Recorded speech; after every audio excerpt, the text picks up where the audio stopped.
Namaste and greetings. I, Priyanka Negi, a researcher at IMPRI, Impact and Policy Research Institute, Prabhav एवं नीति अनुसंधान संस्थान नई Delhi, extend my warmest welcome to you all to IMPRI Web Policy Learning. Today marks the fourth day of understanding the nuances of climate change in the Indian subcontinent, impact and way forward. An online international monsoon school program, a 6-week immersive online introductory certificate training course. This program is organized by IMPRI Center for Environment, Climate Change and Sustainable Development. The conveners for the program from IMPRI are Dr. Simi Mehta and Dr. Arjun Kumar. Before we start today's session, I would like to announce the housekeeping rules. It is imperative that you join the meeting on time. There will be a Q&A session after each presentation. Share your questions in the Q&A box and not in the chat box. The questions must not be posted as an anonymous attendee. Ensure that your questions are precise. Refrain from making general comments in the question to save time. Our theme for day 4 is Climate Justice and Equity. Sessions for today include Climate Justice and Equity, Indian Ground Realities by Ms. Bhargavi S. Raoji, Climate Change, Water Resources and the Indian Ocean Region, Findings from Sri Lanka by Mr. Arjuna Seneviratne ji, Eco Swaraj and Alternate Developments Towards Rainbow Recovery by Mr. Ashish Kothari ji. Now, without any further ado, let us start the program. For our first session today, I am delighted to invite Ms. Bhargavi S. Raoji, Trustee and Senior Fellow, Environment Support Group ESG, Bengaluru. Ms. Bhargavi S. Raoji's topic for this session is Climate Justice and Equity, Indian Ground Realities. Thank you for joining us today, ma'am. Over to you. Thank you, Priyanka. And thanks to Arjun and all the organizers at IMPRI. I'll be sharing my screen.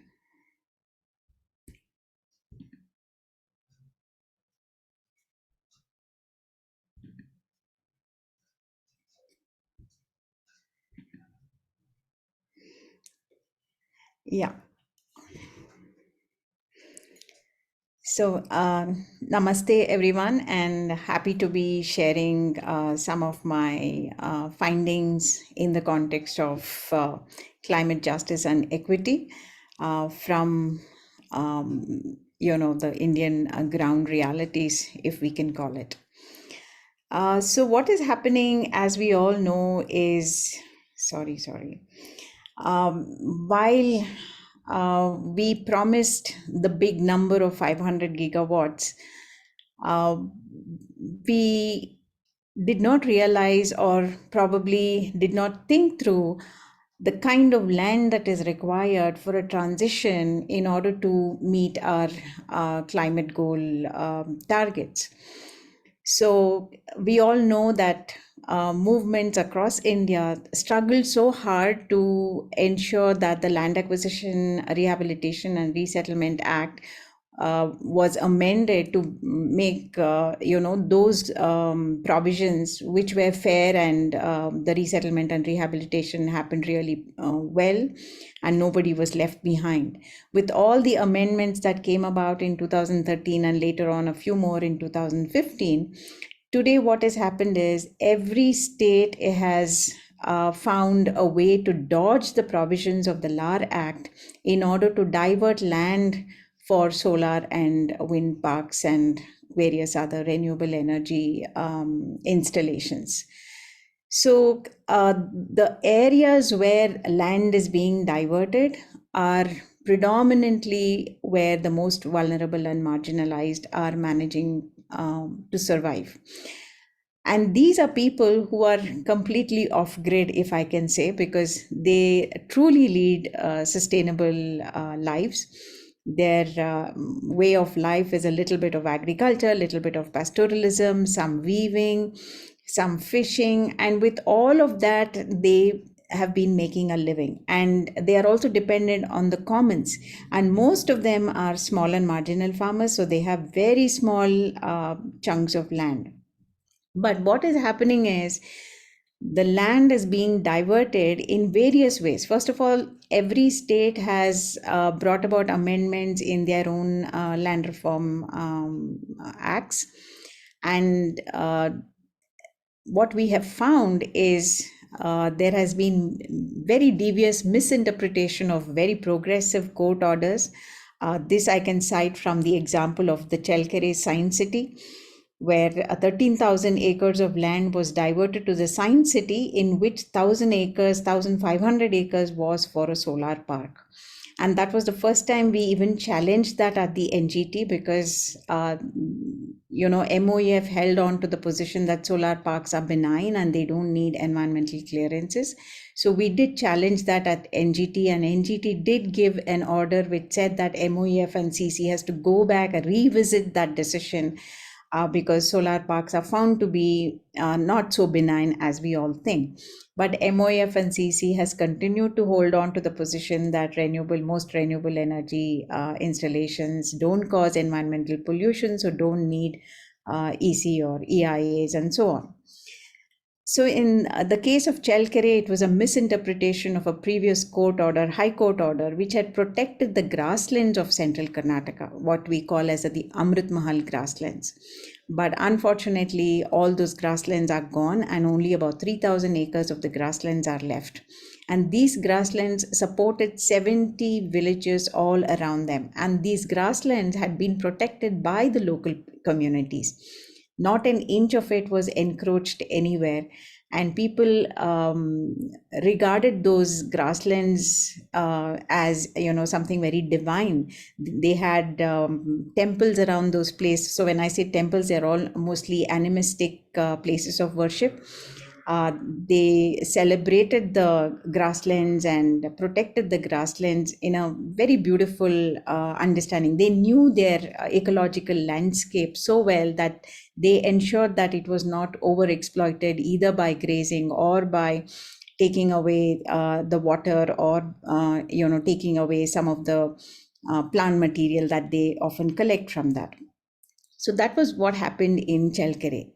In Pavagada, what we saw was again 13,000 acres of land was diverted to the solar park, which Karnataka is very happy and boastful about, because 2,000 megawatts of energy is being generated there. It's supposed to be the third world's largest solar park. Here, what has happened is, again, it is a small and marginal farmers, and we all know now how solar parks are being developed. If we understand, non-conventional energy is a direct function of the panchayat. So the panchayats should have been involved, but unfortunately the panchayats have been kept out of it.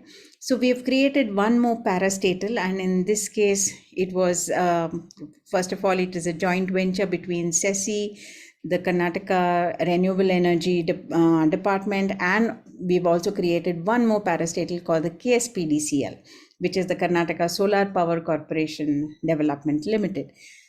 So when the land was required, they hired revenue officers, retired revenue officers, and they literally sent them house to house, persuading people to give away their land for the solar park.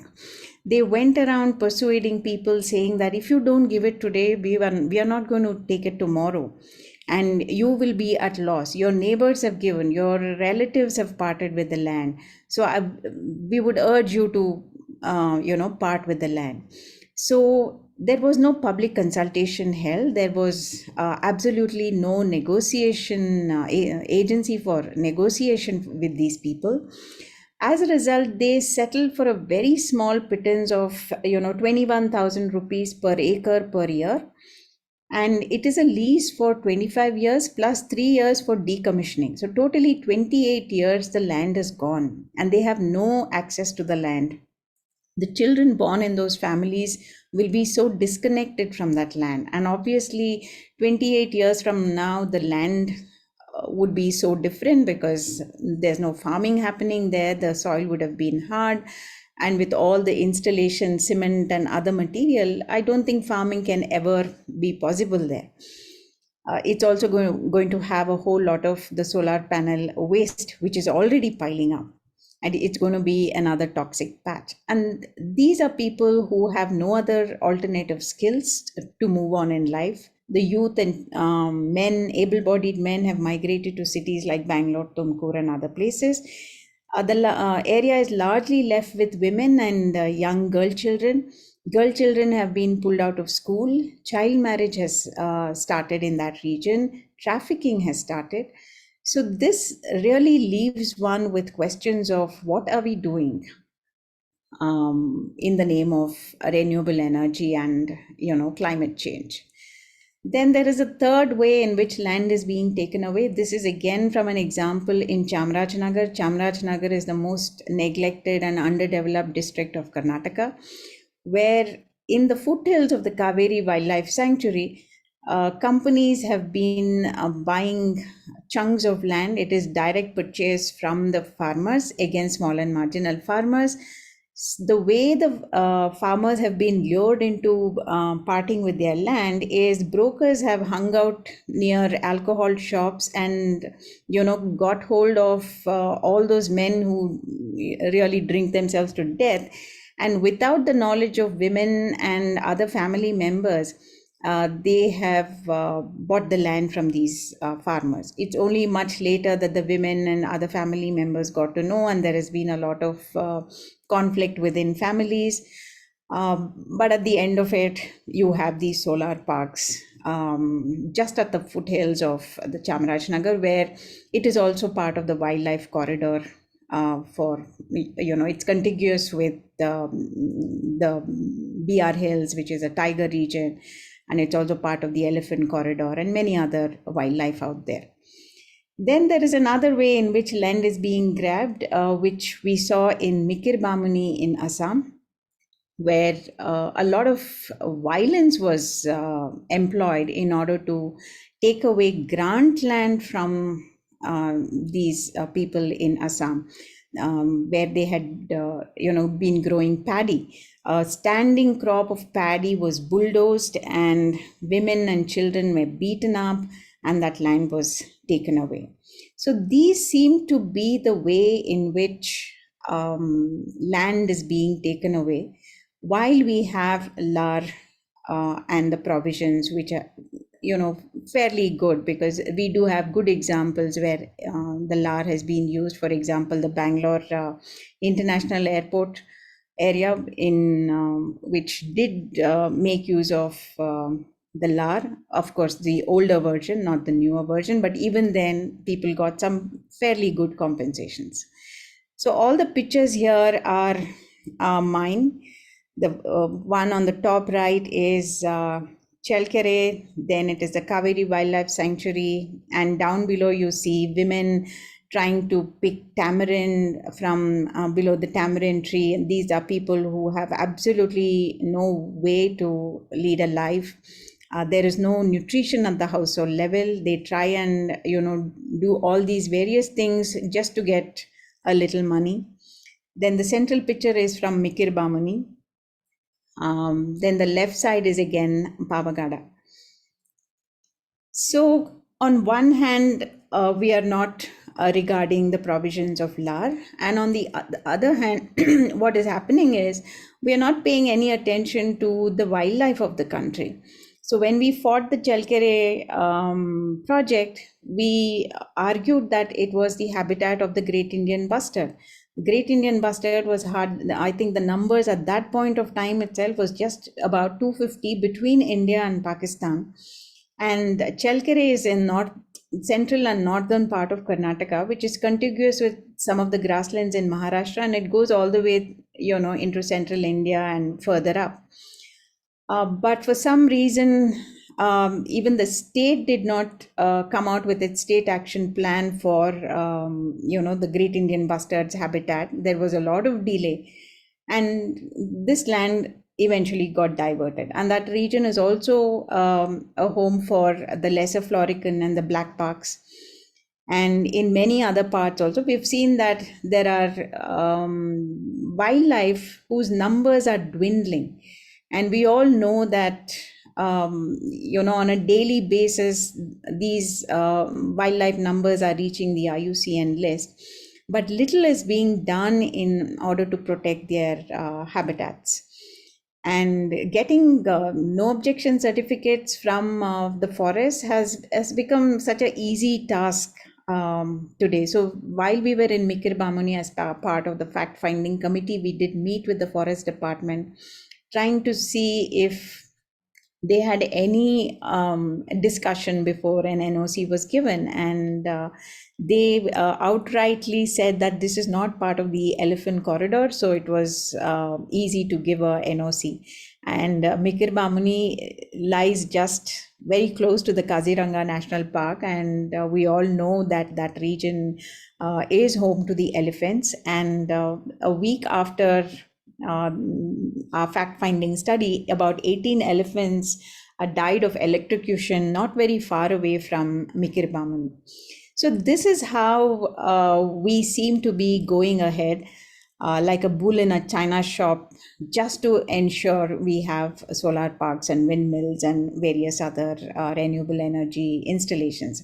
And local traditional knowledge again is completely disregarded, because they have the knowledge to kind of coexist with wildlife, while they have continued to use the resources of the commons. But unfortunately, that is totally thrown out of the window.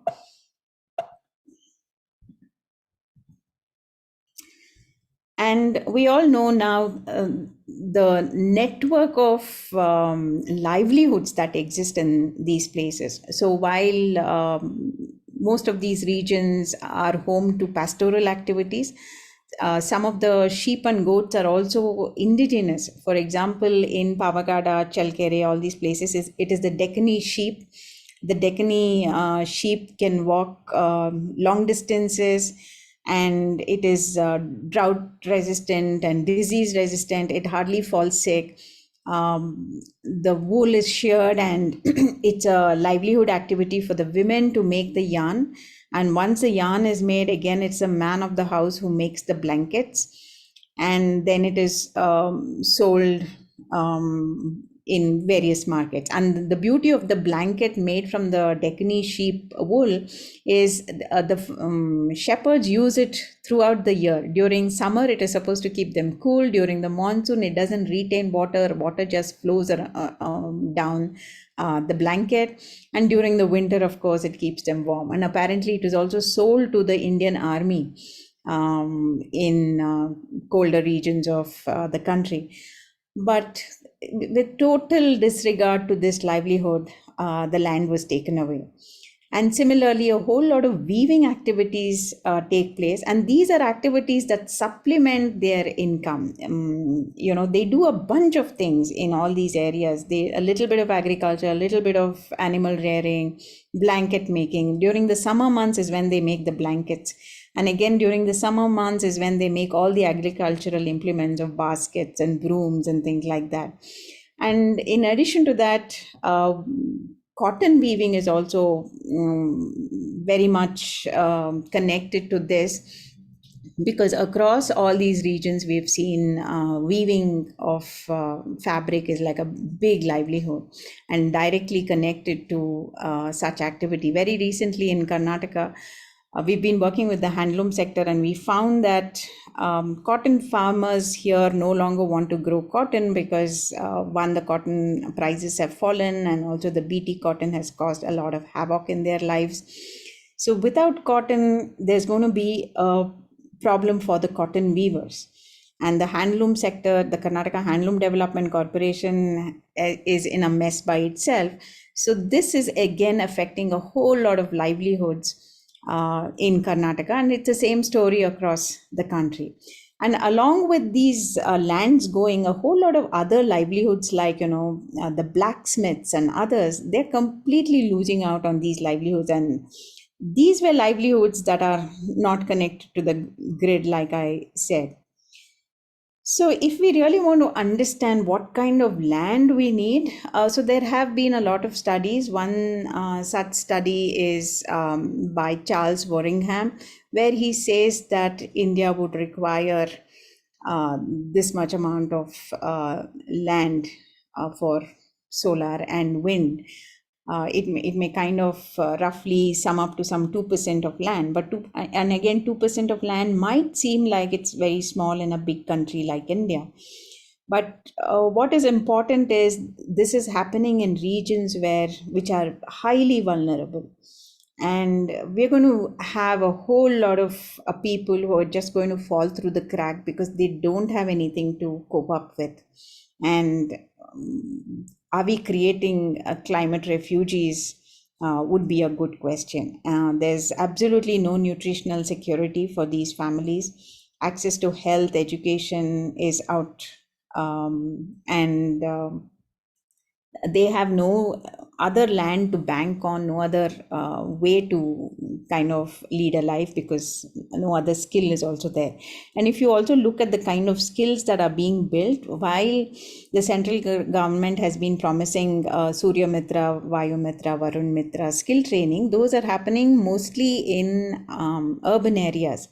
And to do that course, one has to have a 12th class pass or a ITI training. And we all know that, in rural areas, it's difficult even to get a 10th class pass. So it is completely out of reach of the rural youth to do this. And if we look at gender, women are completely out of this scenario. In Pavagada, in about 13,000 acres of the solar park, only 4,000 jobs are there. Out of the 4,000 jobs, only 2,000 jobs are on paper, that is with all benefits and other things. The other 2,000 jobs are on contract basis to clean and de-weed and things like that.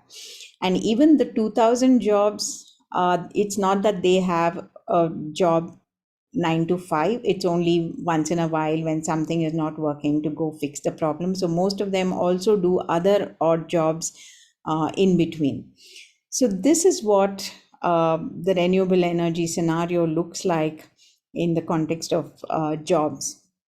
So like I said, in addition to land reforms at the state level, there is also this whole Digital India Land Records program, which is making it far more easier to get access to land related data and make plans to set up such huge solar parks, and with the help of the special purpose vehicles. And financing also has become very easy. Practically all the international banks and some of the Indian banks have also invested in the solar and the wind projects. Unfortunately, like I said, the 73rd amendments provision, the 11th schedule, if we go through it, non-conventional energy is a part of the panchayat. Unfortunately, panchayat is completely out of this. Another interesting point is a study which was done by New York University in Abu Dhabi. They came out with this finding that because of climate change, the wind speeds and the solar irradiation in the southern and western part of India is reducing and will change drastically in the coming years. If that is true, we are also installing all the solar and wind in this region. And in the northern and northeastern part, we are saying that, we should close up all the coal. So if that is really true, we're going to have people without livelihoods on both the sides. And we're going to have a new set of people who will not be able to cope with life at all. And another fear is, we all know what happened with, the biofuel setting up of Jatropa plantation everywhere, where farmers were pushed into growing Jatropa, but after some time it was all abandoned and they moved to greener fields in Africa and other places.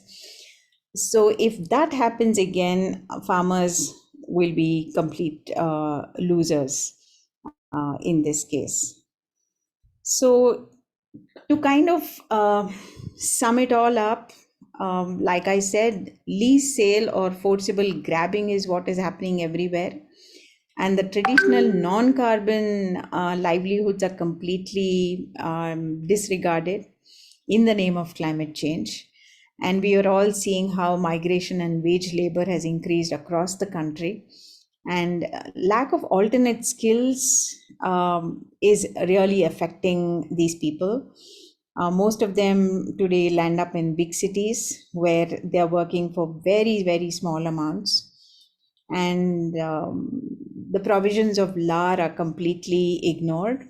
And this is translating, like I said, into low nutrition levels in most of these households in these areas. So this is going to impact the gender related indicators. Particularly it is going to affect maternal mortality rates and infant mortality rate, because if child marriage is starting, the child is definitely not ready for a reproductive life. And if she's forced into it, soon we are risking the health of the girl child and the child that will be born to her.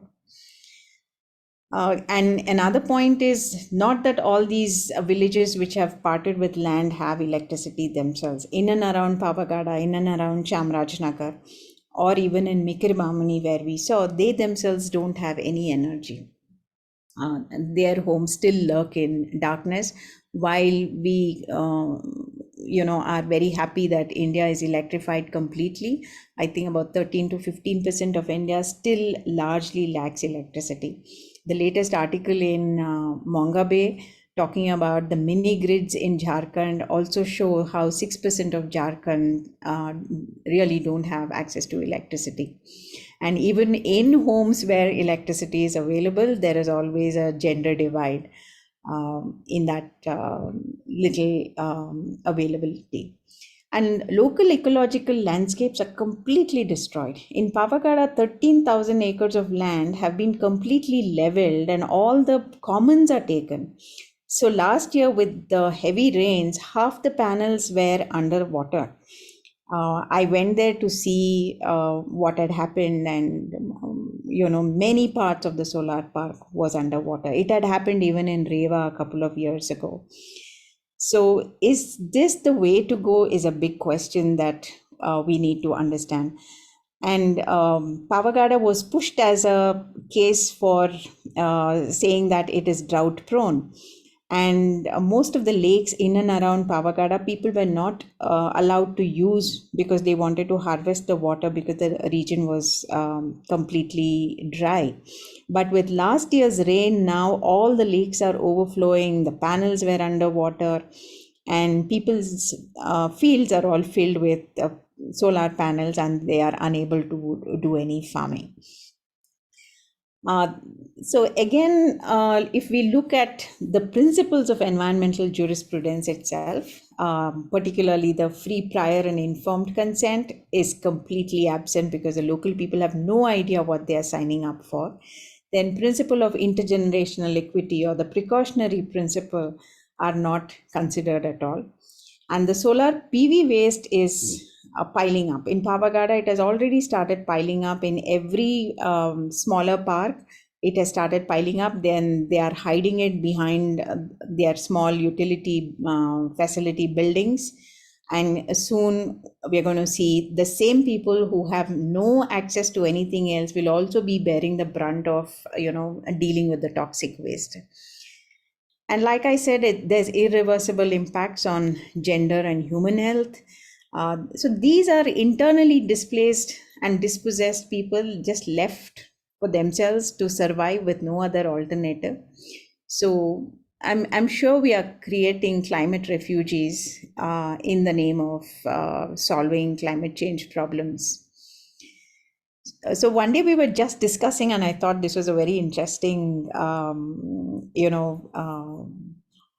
if I can say, a flow chart of what is happening. So while the sun shines bright right above our head, and the wind blows and there's water and minerals, there are so many people involved in ensuring, the transition.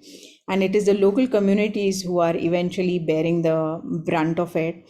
Their food security, education, gender, everything is coming down. And if you see the census reports and various other, the Global Hunger Index and Human Development Index, these are areas where all these indicators are very low. And that is exactly where we are installing all these parks. So what's really going to happen to them is a question that, we'll probably see in 10 years time. But the question remains, when all of this is shining above our head, can we not harness each of it ourselves? Does it have to be a capitalist model? Does it have to be, the big corporations making money out of it? So probably decentralized, the way forward is the decentralized mini grids that can coexist with farming, animal husbandry, and a whole lot of other rural livelihoods would be the best way to go forward. And also, there is no conversation about reducing and judicious use of power. We're all the time talking about per capita consumption, and we are comparing our per capita consumption to the per capita consumption of the developed world. Maybe that's not the way to go. If we are using less energy and if our lives are going well, I think we should also move forward and say, can we use lesser energy and see if as little as possible we can use. And local people's participation and ownership is very important, and local skill building in dealing with all this. Again, this is not like rocket science, but we are making a big deal out of it. Involving local people, providing them the skills, they will be able to, harness this energy and supply it for themselves and for everybody around. So there really is no need for all those heavy transmission lines, and a city like Bangalore doesn't really have to get the solar power all the way from 4 hours away from Pavagada. So to Bangalore today gets its energy during the day it gets from Pavagada, during the night it switches to coal, and a little bit of course comes from water. But if rooftop and decentralized mini grids are installed, I think that would be the best way forward. So thank you. There's some reading. I've already shared this with Arjun, and he'll probably be sharing with all of you. Thank you. Thank you so much. I hope I stuck to my time. Thank you so much, ma'am. It was a lovely presentation, a very informative session, and a very unique topic. At least I was not aware, not to this extent. I had just heard the keywords. Okay. Was I on mute the whole time, ma'am? No, just the last Okay. one sentence. Sure. Thank you so much, ma'am. And I guess we can open the floor for questions now. Participants can ask their questions if they have any. You can type in the Q&A box, or you can raise your hand and unmute yourself and ask as well. We'll wait a couple of minutes, ma'am. We'll allow people to ask questions. Sure, ma'am.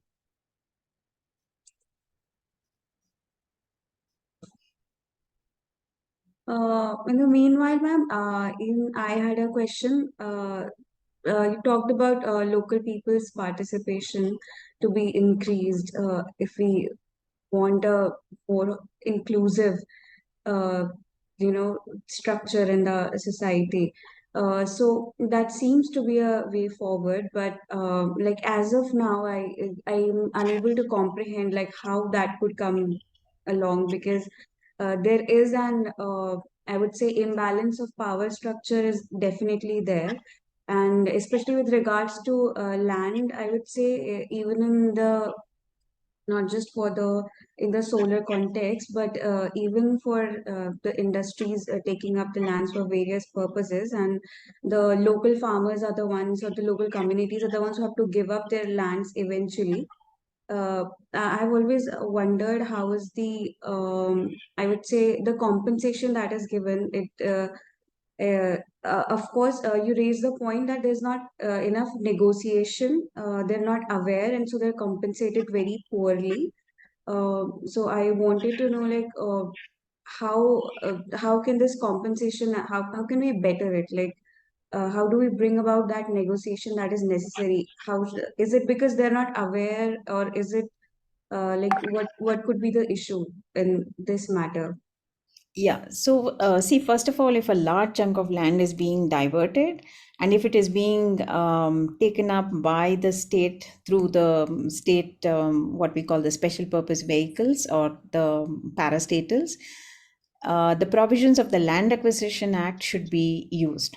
That will ensure local people will get better compensation, both in terms of money, because when LAR is used, every piece of livelihood and asset is valued there. They are valued for trees and hens and goats and chicken and everything.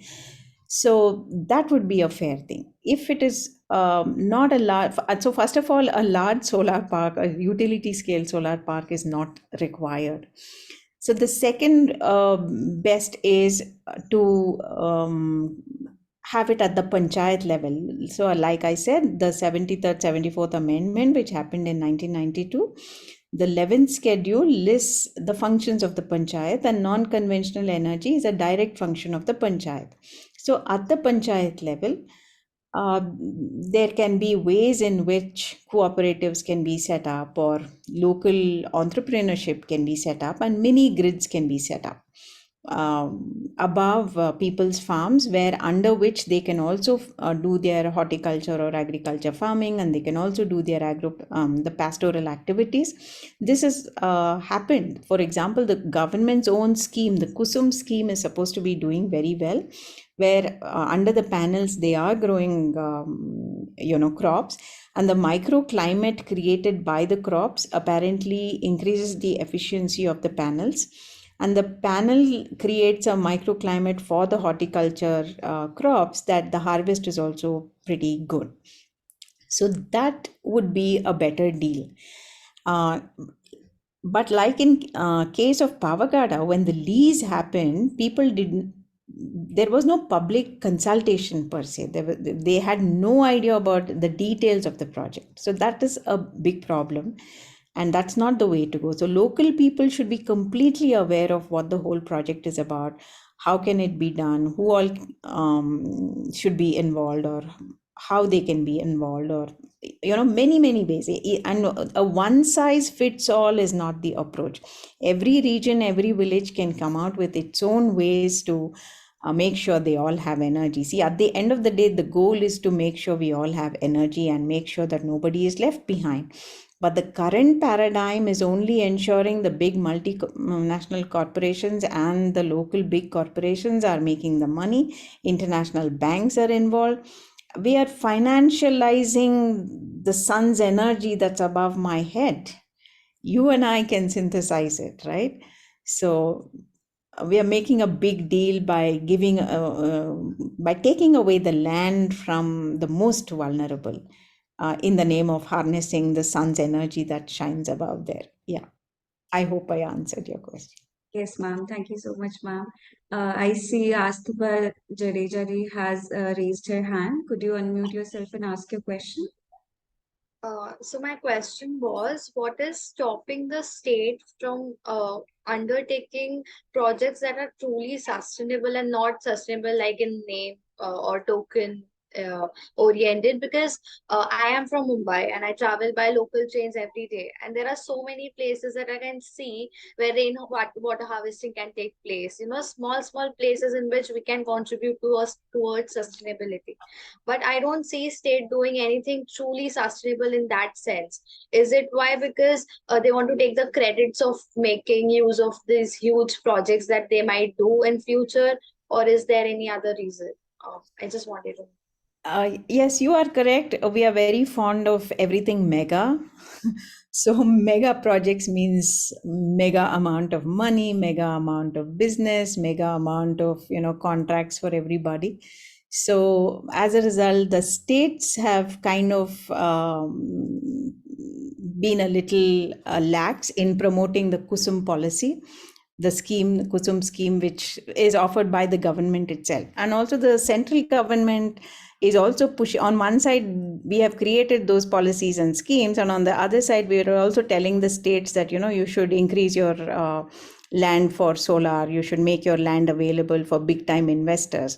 So in Bangalore, we have these big global investors meet in which all the big investors come, big solar power developers come, and in that big game, smaller solutions which are far more feasible, economical, are often pushed aside.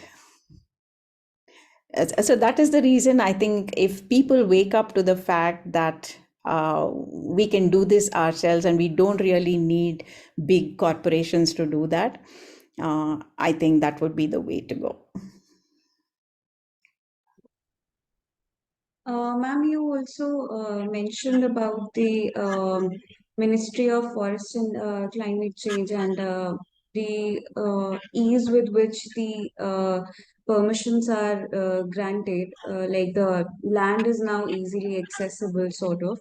Uh, so we think from the outside that the ministry's sole job is to protect the forest and the nearby area, everything that is in that. So it's a bit incomprehensible that they seem to be giving away land like sort of very easily. Should there be stricter laws? Are there laws and they're not being utilized, I guess, to their fullest? Or what would you describe this whole scene as? Uh, Ashish is here, and I'm sure he may also cover some of this. Happy to see him here and happy to be sharing this platform with him.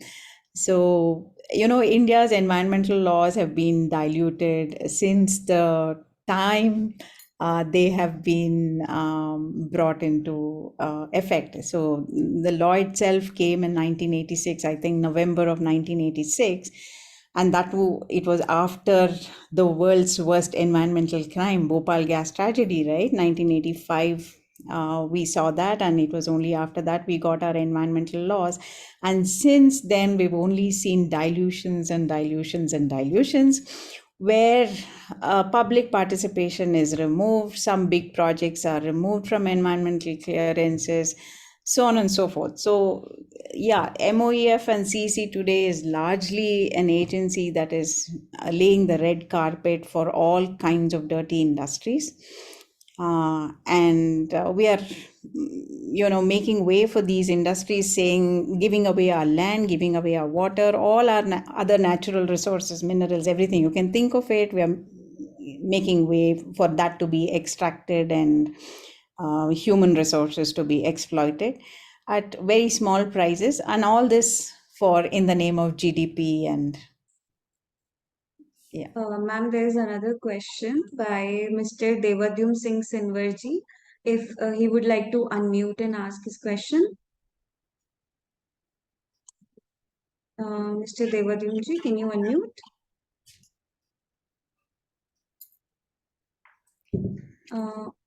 I think he's unable to. I'd like to relay his question, ma'am. Sure. So he says that my question is that the energy requirement is at all-time high, and we currently are producing most of our energy by burning coal, which is far more harmful for the environment and quality of life of local people. So isn't it better to build solar farms which are doing much less harm? Yeah, I'm not against solar farms. Like I said, solar farms have to be microgrids where they can coexist with food security, water security, and all other livelihood securities. What is the point in giving away large chunks of land, displacing and dispossessing people in the name of energy? And you're going to have a whole lot of people who are going to be, just left to fend for themselves, or they are unable to fend for themselves. We are doing the same mistake that coal did many years ago. That is my point. We built, yeah. So when coal mining happened, we threw away people who were, forest dependent communities, and we put them on the labor for all the mining and thermal power activities. And now we want to shut that and throw those people out again. So we're going to have those people without jobs, and then here people who are leading sustainable lives out. So if renewable energy can be synthesized above my rooftop, why not? Why should it come from far at the cost of human life and livelihood? Yeah. Thank you, ma'am. Another question is from Mansi Gargji. Mansi Gargji, can you unmute and ask your question? Hello, ma'am. My question is like, how do we deal with the social preferences in the context of international climate change policy? Because as we can see, the human behavior, it depends. It like varies from state to state, country to country, and also it depends on culture and traditions and things which are being followed. So, how do we deal with that? I think to a large extent, if we all understand a little bit of governance and participate in our governance at our local level, and engage with local issues, we will go a long way. Today, what is happening is we are happy being ruled and administered by people. We don't want to question anything. The minute you start questioning, the minute you engage, the minute you give them alternatives, I think the nature of problem solving itself will change, and that will open up a whole lot of possibilities, and we can reimagine a beautiful future.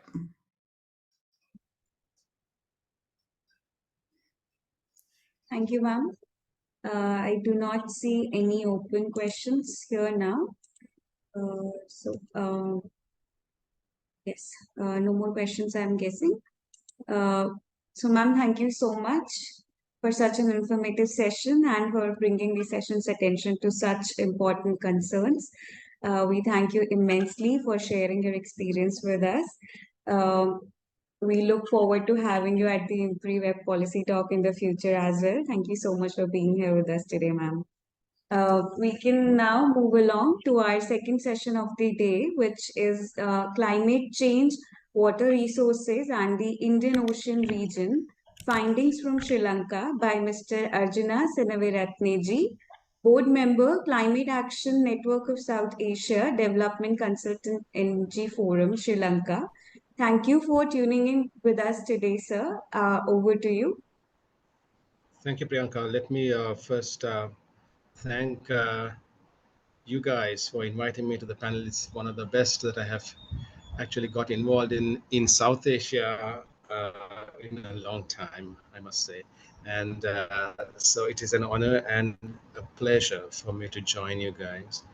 And let me share my screen. Bhargavi, thanks. It was an excellent presentation, and it trained quite a bit with what I was thinking and what we are thinking and what we do in on the ground, both in Sri Lanka and in the subcontinent. So I will just very quickly share my screen. Right.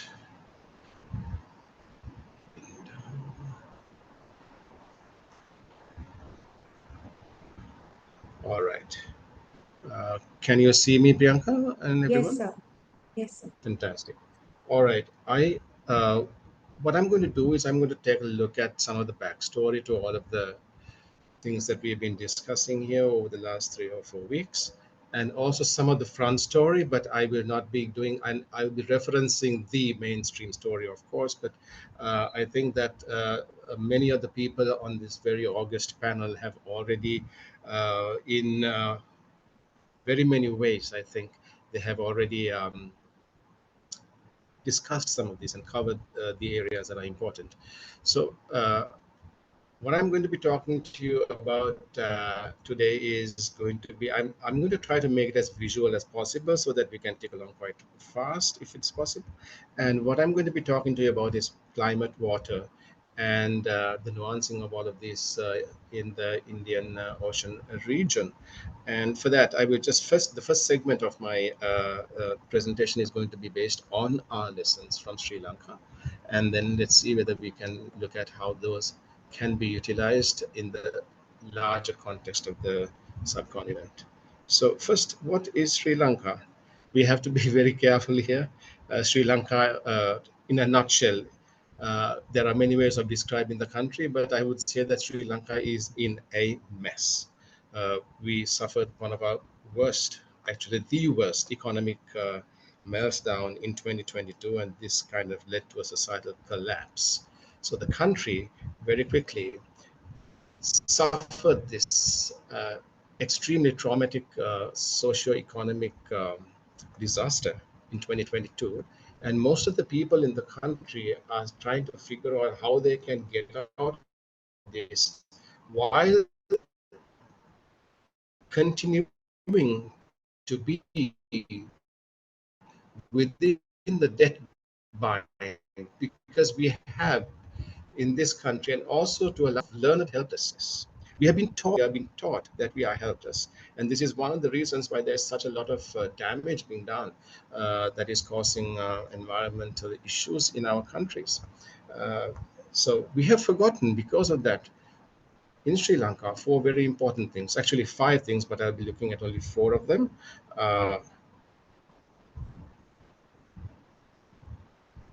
It is one of the richest in terms of bioassets.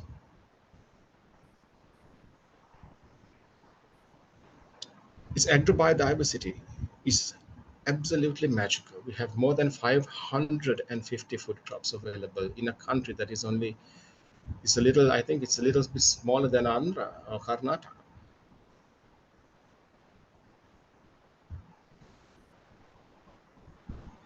We have some of the highest intellectual assets channeled into ICT. So the technology aspect is extremely leading edge and very innovative.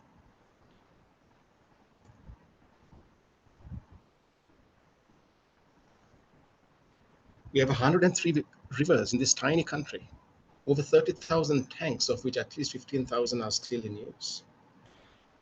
And finally, of course, Sri Lanka, despite its size, has over 45,000 megawatts of WWS. That's just wind, water, solar only, of which we have tapped hardly anything. But I will not go into that part of it, because the energy component, I think it is being covered very well by the rest of the panel. So I will desist from talking about that in this as much as possible. Of course, you cannot, when you're talking about climate change, not to at least some extent talk about that elephant in the room. So as far as Sri Lanka is concerned, pretty much everywhere, climate is a multiplier, right? I mean, we all know that. What happens is that if there's anything bad, then that makes climate change happen, and climate change makes anything bad worse. So in that sense, it is a multiplier. And in that sense, in Sri Lanka, what we have seen is that it threatens water. There are large-scale dams and it planned development activities. There's development aggression. There are terrible land policies which actually reduce the amount of arable land and makes a lot of land fallow. In fact, in Sri Lanka, the amount of fallow land is 16.73%, and the amount of land under cultivation is just 21%. So the fallow land is comparable to the arable land, and there's a reason for that. And the reason for that is what we call the commandeering of shared commons. And we know that that is something that is very true in the South Asian region, as Bhargavi said, it's the same thing. Of course, the reductionist agricultural practices, the inequitable value chains, and also the tourism in this country. Tourism is very big. It's one of the bigger money earners for the country, but it is done in such an ad hoc way with such damage to the environment that it actually causes more than a little impact on the climate stability of the country. And of course, through climate change, the multiplier effects are seen. The temperature has increased, rainfall has decreased over the last 100 years. The wet zone in Sri Lanka has become actually much wetter and the dry zone drier. And I highlighted this in 2018, and the World Bank confirmed it about 3 months ago. Water stress, too wet, too dry for the farming communities. And there's a decrease in the green cover total. When we started off 115 years ago with the forest department, 64.3% of the country was covered in green. With the forest department in place, we now have about 16% of the country covered in green. They say it's about 26%, but the realistic figure is closer to 16%. So there's a question amongst environmental groups. If the forest department's total output has been to ensure that the Green cover has gone down from 64% to 16%. What is the point in having it? And indeed, that is a very pertinent question. We will discuss that later, perhaps if I have a little bit of time. The GHG emissions have become high. The reduction in overall ability to availability of food and the spikes in the price of foods has caused tremendous problems. And these are effects of the reduction of water for agriculture, the reduction of quality inputs to agriculture. And also there was a little bit of a problem. Sri Lanka banned the use of agrotoxins in 2020, and without any proper plan for transition. So we ended up with lots of problems therein as well. And overall, the basic economic stress on people, especially rural communities and the urban poor, has been very high. And because of lack of adaptation, maladaptation, we are abandoning our agricultural livelihoods, and our ecosystem are being damaged by the type of tourism that we go through. As we, on a daily basis, every day, this is what is happening in the country, and it is not a very healthy place, because it actually damages everything. Climate security is compromised, water security is compromised, food security is compromised, environment security is compromised, and taken together, national security is compromised by these threats. So it's a very tricky situation that we're living under. Next, I'm going to look at law. This is actually a backstory. The law as a facilitator of anthropogenic climate change. See, it was, I think, in AR6 that for the very first time, they mentioned colonialism as one of the causes for climate change. And that is actually true, because what happened was, with colonialism, two things happened. Number one, they first introduced laws that were alien to a country and the people of their traditional lands and their traditional resources and their traditional wealth. And on the other side, it allowed them to exploit whatever other resources in the country there were that they felt that they would want. So we have in Sri Lanka something called the Roman Dutch law, and the Roman Dutch law, there are very few, Dutch people in this country. They are very scattered and mixed, and we don't have a single Roman in the country. So this is alien to us, and this is a big problem that we really have not been able to properly or adequately address ever. Because what happened is, when the colonists left, when the white Sahib left, he left in his place, he installed in his place the brown Sahib, who also continued the same laws and the same policies, because just as much as it was advantageous for the colonists to ravish the land, now it was advantageous for the brown Sahibs, the leaders who were left behind, to continue to be able to exploit the land for their own advantage. In that sense,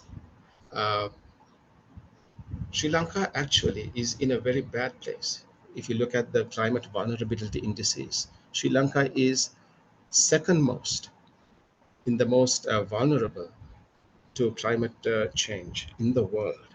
So we are teetering on the brink of another tragedy on top of the series of tragedies that we have had to deal with. So be very careful how we go forward. So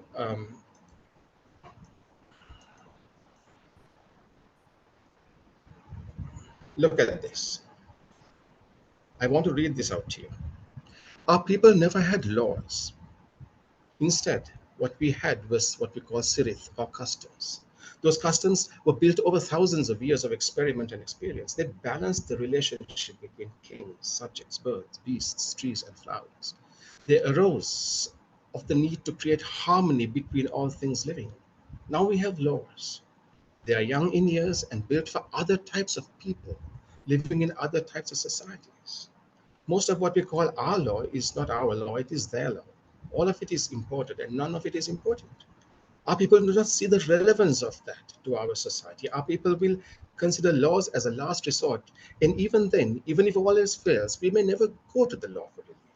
This is because there's meanness to them, a lie to them, a manipulation in them, a debilitation within them. So we break those laws and feel no regret or guilt because we see how false they are. But, and this is very important, we will never break our custom, our sirit. To do so is worse than death, because if we break them, even in the slightest measure, we tear to pieces the very fabric of harmonious coexistence, and none of us can live after having committed such a heinous crime. And this is what our Adivasi king, Urwariyale Wanyato, says. He's a friend of mine. He taught me how to hunt and fish when he was 27 and I was 19. And this man probably is one of the most insightful of human beings living currently in this country with respect to what to do about development and how best development should happen in the context of this country and in relationship to what is best for the country. And so this is where we see what we call a dual system of laws that are working in this country at the moment. Two different legal systems, one based on custom and dharma, and on the other side, one based on legislature and the laws. But those laws can't really work in these types of countries, because for the laws and the rights regimes to work in this type of country, we need very strong social institutions. And in this country, we don't have that.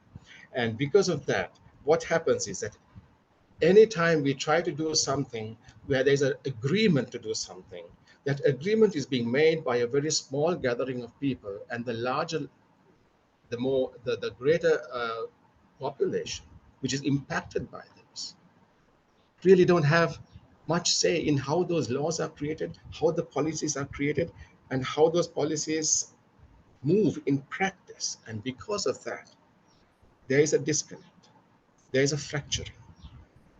And in terms of those rights, especially when it comes to the rights to land, when it comes to the right to environment, and by implication, the right to life,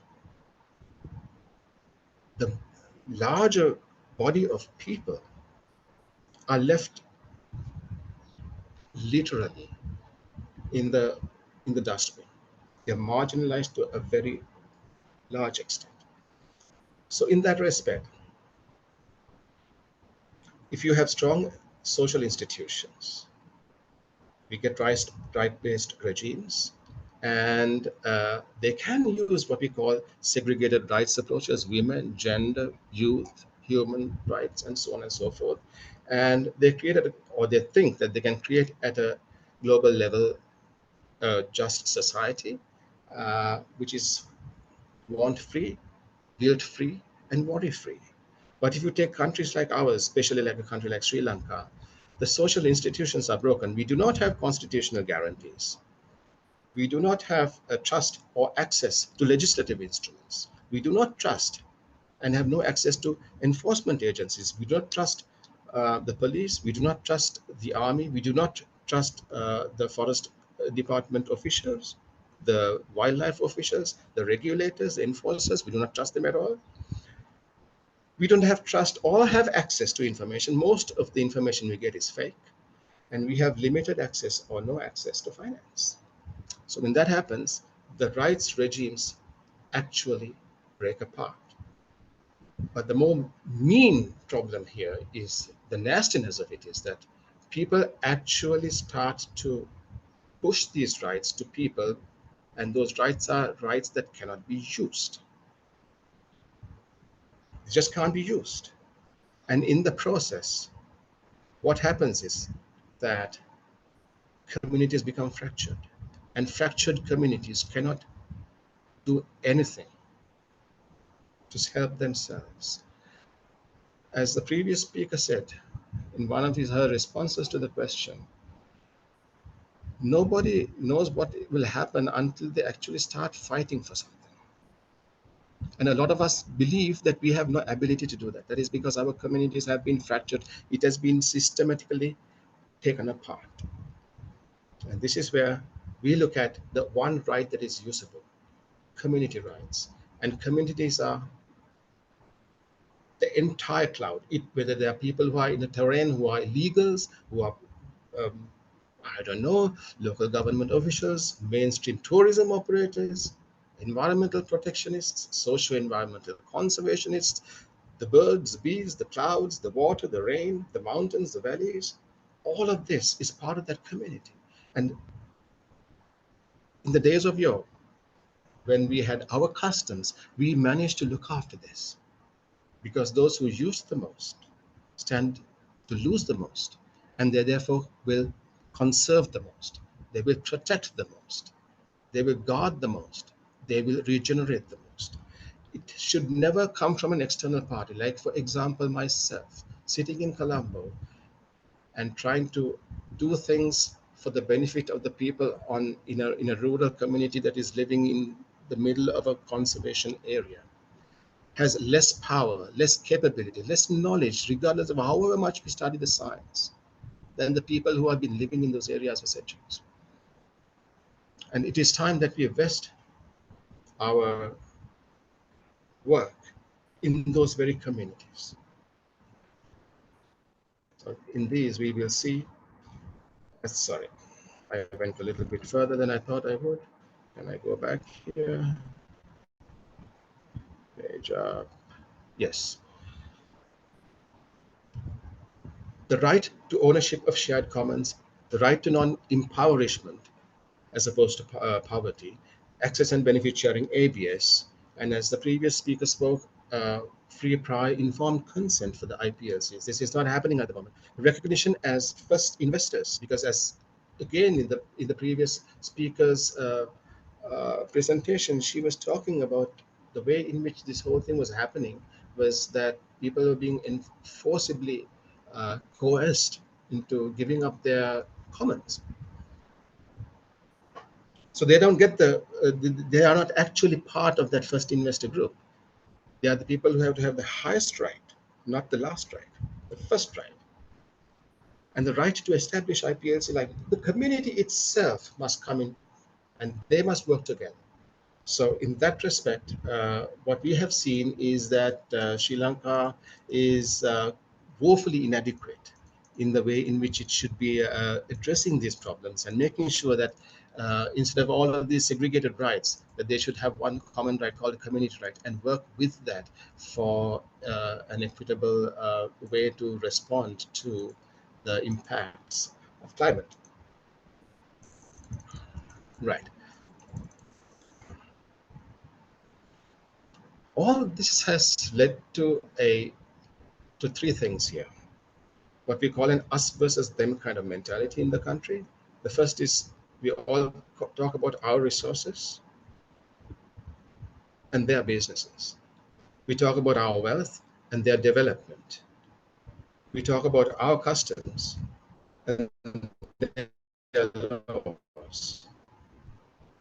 So in the first instance, we look at our resources and their businesses. What we are actually talking about is exploitation, right? When it comes to our wealth and their growth, it comes to what we call development aggression. And the customs versus laws, that is the foundation of most of these problems, as far as we are concerned in this country, and how they impact negatively the aspects of response to climate change. So that us versus them mentality. I'm not going to make any kind of judgment call here because there are pros and cons to this. Most of the time, exploitation is unjust.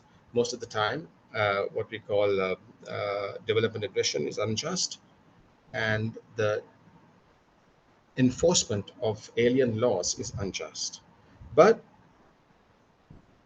as long as we keep ourselves on these two sides and never the twain meet, I firmly don't think, because of 15, 20 years of work in this arena, I have never seen contention working towards consensus. What we need is to be able to engage. If you do not engage the devil. You cannot cure him. And if you were to actually fight all the time, sometimes we get to a point where the fight becomes more important than the solution. And I don't think we need to go there. I don't think we can afford to go there. We need to be able to engage with each other to do that. We'll look at the water dynamics.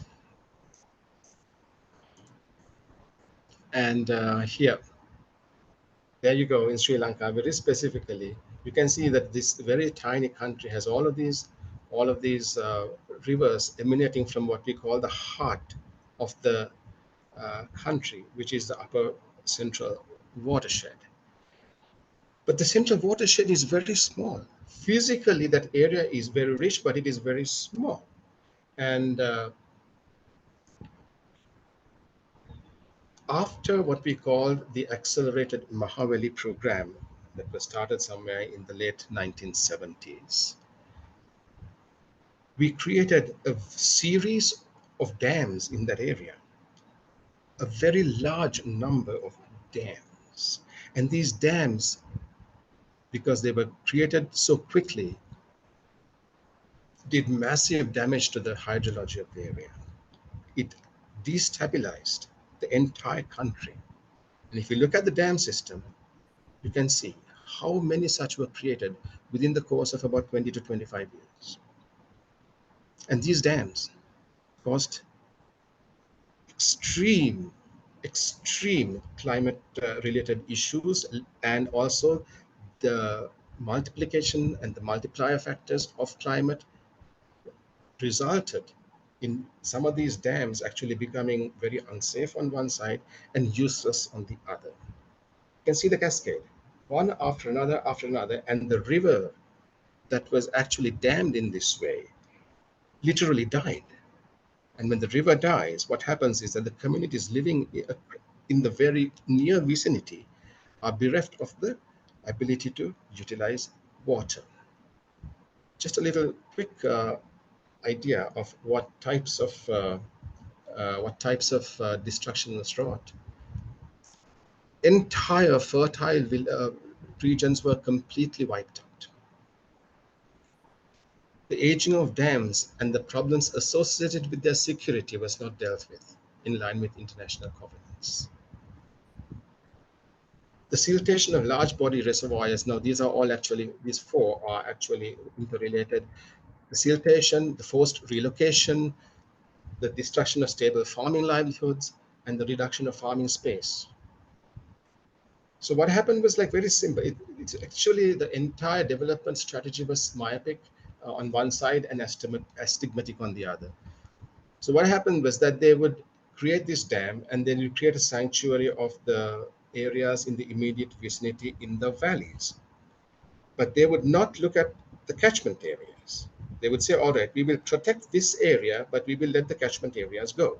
So people would, because they were unable to now use the land that they had previously used, went up into the catchment areas and destroyed it. And the minute they did that, what happened was that there was massive erosion from the two sides and three sides sometimes, and all of this landed in the water. When it came into the water, we did some tests on that, and I think we found that about 25% or 30% of the carrying capacity of each of these large reservoirs created by these dams is now lost. And with climate change, what happens is now, instead of having rain over a long temporal period, what we actually have now is rain falling in a very short time in very, very heavy volumes. So the minute that happens, what happens to the reservoirs is that the reservoir limits and the reservoir levels become very high very quickly. And this causes problems for the engineers who are maintaining the dam, because they see that the dam is then becoming unsafe. So they open the sluices. And when they open sluices, most of the water runs off. But beyond that, there is no rain. What happens is the sun starts to shine. And with global warming, whatever water is left evaporates. So you can see the multiplier effects of this on our water security and water availability for agriculture and other purposes. So this type of thing was never thought about. And as a result, what we have now is a series of aging dams silted reservoirs, people who have been forced to migrate or have been actually uh, what we call constructive migration. When their livelihoods are asphyxiated, they are forced to leave. So we have what we call development refugees on one side, and on the other side, because of climate and other multipliers, refugees of environmental damage that we have done to ourselves. This is not a very good place to be. So all this.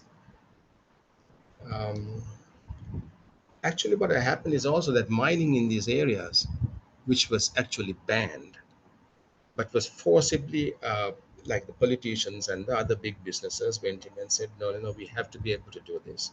So they allowed them to mine. And what happened was that it destabilized the entire geography, and we started getting tremors in areas where there were large dams. And can you imagine what would happen if one of those dams fails?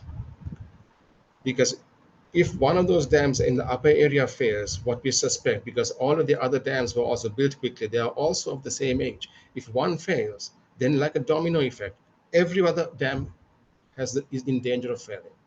And if that happens, we are going to have a disaster of a proportion that we have not had in this country before. And people have still not realized this.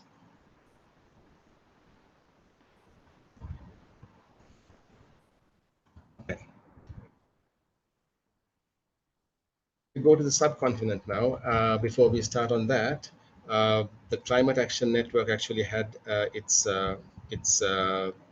General Assembly in Colombo just 3 days ago. We finished about 3 days ago, and we came up with something called the Colombo Plan for the next 7 years. That is from 2023 to 2030. 2030 is, of course, when the three 2015 covenants are due to lapse.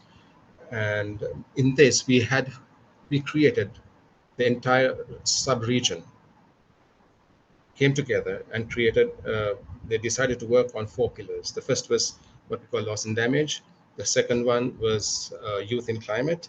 The third is what we call just transition. And the fourth, for the first time, conservation and regeneration of natural environments. The fourth one, of course, the Climate Action Network, we tried to get it in, our colleagues tried to get it in uh, twice over the last 10 years and failed, but this time unanimously everybody agreed. And the second one was that the Climate Action Network of South Asia basically used to ring fence what they used to do to climate, but this time everyone unanimously agreed that we must work with the UNFCCC process, the SDG process, the Sendai framework, the Kunming Montreal CBD framework, the World Water Action Agenda, which was also created in February 2023, and other such covenants, because they are all integrated and interrelated, and you can't just ring fence climate and use just climate and think just climate and hope to be able to solve climate. So that was very important to us. Today, I will just talk about two things like just transition and youth in climate before I wind up. Just transition is what we're looking at. What was spoken about in the previous lecture was unjust transition. And that is something that we are fighting against. So in just transition, I will not look at JET, that is just energy transition, because that is being covered, I think, willy-nilly by everybody else. I will talk about water, and I will talk about the other facts, especially conflict as well. Um, in this, my friends, there's something that is very important. Because of geopolitics, because of other sensibilities, what we have done is, instead of looking at ourselves as a complete, as one amorphous group, what we have done is we have kind of split this up into 10 or 11 countries. This is not a bad thing. It happens. But when we are talking climate, climate does not respect human beings' ideas of where a boundary is and where a boundary and where a jurisdiction applies. It works across. So actually, the mentality, the mindset of people who are working in climate, especially in an area like South Asia, should be to actually not look at these borders at all. if we are working about it, we can't do that. This is one of my favorite quotes. I read this when I was about 13 or 14. It changed my life forever. How do you love one's country? Is it hate for one's uncountry? People talk about it, but I like the trick of it. And this is the exact mentality that a lot of people in these areas have. We do have, despite of the fact that we talk Turkey and we talk nice things about, regional cooperation. Frankly, I have seen very little of it. I have never actually seen Nepal, Bangladesh, the mainland, working together, for example, to see how water issues can be sorted. I have not seen really any kind of dialogue, say, between India and Sri Lanka on, say, nuclear energy. We have only seen one person with a little bit more wherewithal, with a little bit more power, working with other people and trying to figure out how they can, again, re-exploit. But I think if we are going to be looking at the sub-region, and if you're going to be climate activists, climate scientists, climate advocates, we have to be able to think outside of those, what we call um, legal boundaries. We have to look at the natural systems as one amorphous blob. So having said that, at our network sessions, some of the things we talked about was the concerns. You see, we have the energy transition debate going on and the energy treaties. And on the other side, we have the water issues. And water is actually the elephant in the room, actually, may be energy, but there's another elephant, is water. And what we can see here is that before all of the energy treaties can be signed, the impact on the water may come far quicker and force us to respond to that far quicker than we can respond to the energy issues, where the mitigation issues may become a little less important because of the driving urgent concern that we may not have enough water to feed all of the people. And in that sense, this is very, very dangerous, but it is something that we've been thinking for a while. Conflicts that arise from energy-related development and accumulations will probably be overrun by water-related development and accumulations, which means that if there is a next world conflict that may not come because of energy or energy-related accumulations or growth, but because of the water issue. And in the water issue, we would not see that as a global conflict, as a world conflict, but rather every single part of the world will go into war in their micro pockets, at the very least, or in regions. And this may come far sooner than we expect, because at this moment in time, even as I speak, we have done very little to look at the water problems in the world. In fact, the World Water Conference that was held in 2023 was the first that has been held in the last quarter century. It is only after 25 years that we had a water conference. And the water conference became very urgent, and that is why they had it. And they created something like a framework or an action agenda on how to manage our water resources. But it is, I'm almost suspecting right at this moment that it is just a little bit too little, too late. I'm not a doomsday crow or anything like that, but when I'm seeing all of the various types of pressures, tensions, and talks across all of these sectors, whether it is energy, whether it is water, whether it is war and conflict, whether it is internal migration, forced migration, whatever it is, all of these things, when you look at the entire accumulation of problems that are related to the multiplying effects of climate, especially in the South Asian region, I'm seeing that the water issue is probably going to override in every segment of the countries, of the entire region, substratums and societies, is going to override the energy issue. Rather that we have a bit more effort put into water than we have already put into energy. But we must remember that hydrosociology is very complex, and it is very, very uncertain, it is very ambiguous, and therefore it requires skills in hydrology, sociology, anthropology, politics, diplomacy, all of these things to address with any degree of sustainability. And if somebody asks me, Is that even possible? I would say we can do what we must, because if we don't, then we are actually not doing our best to curb the issues related to climate. So, in that sense, uh, possible the interventions in South Asia, we must recognize that the water problem is complex, and we have to try to be very strategic and very careful, both at the country and the regional level. And of course, advocate lobby with mainland South Asian countries to work towards resolving transboundary water conflicts. Good luck with that. It is not an easy thing to do. We have been trying for a long time, but the progress has been almost, very, very little. But we have to do that. Third, resolve inequity in water management by increasing the voice in the strategies and the plans of women, because the women are the ones who are responsible for its harvesting, for its gathering, for its collecting. Families, whether it's in micro societies or communities,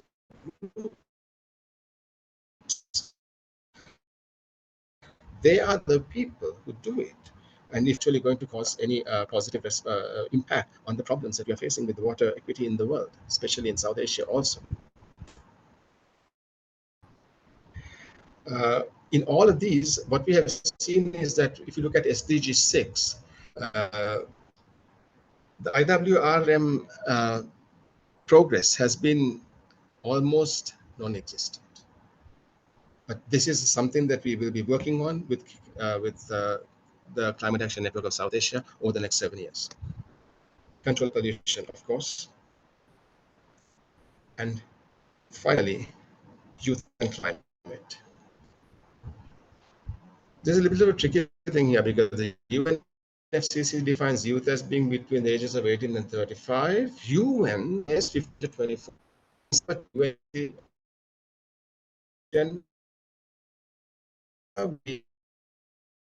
will be decided that we use the 18 to 35 age group. If that is so, then more than 50% of all of the actions that we have been doing is, I suspect that 90% of us are over the, but and this is the same with the UN.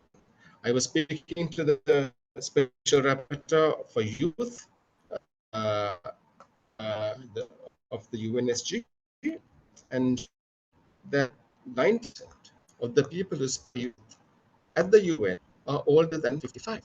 And this is a woeful state of affairs, because I think it is the youth who are more relevant in this whole thing. And in South Asia, with a larger majority of youth, it is much more important that we bring them right to the forefront, give them the positions, and allow them to stand and take their own measure of what is going on, how to solve these problems. They may have far more relevant ways of doing things than the scientists like us, or the activists like us, or the legislators and the lawmakers like us who are older.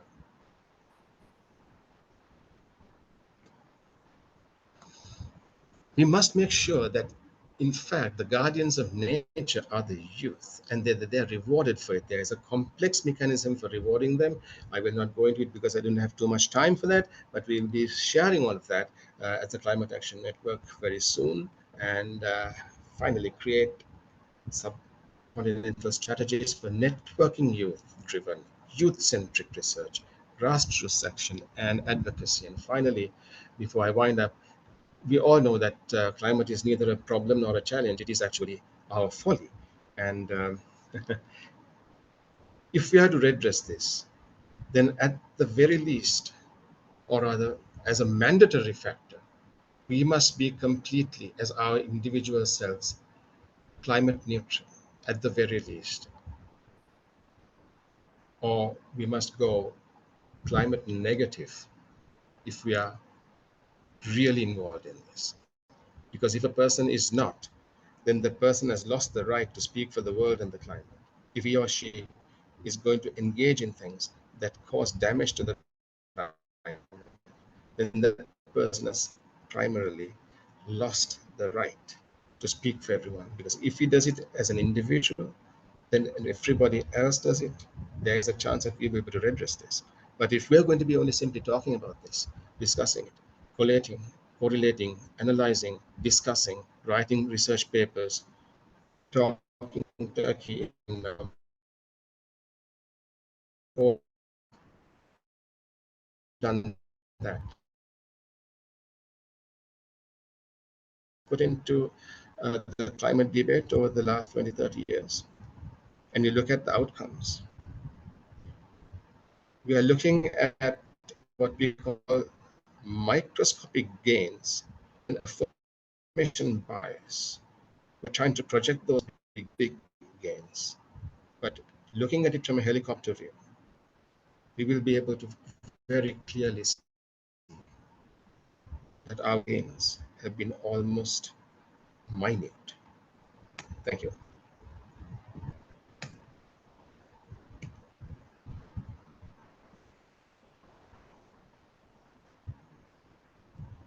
Thank you so much, sir.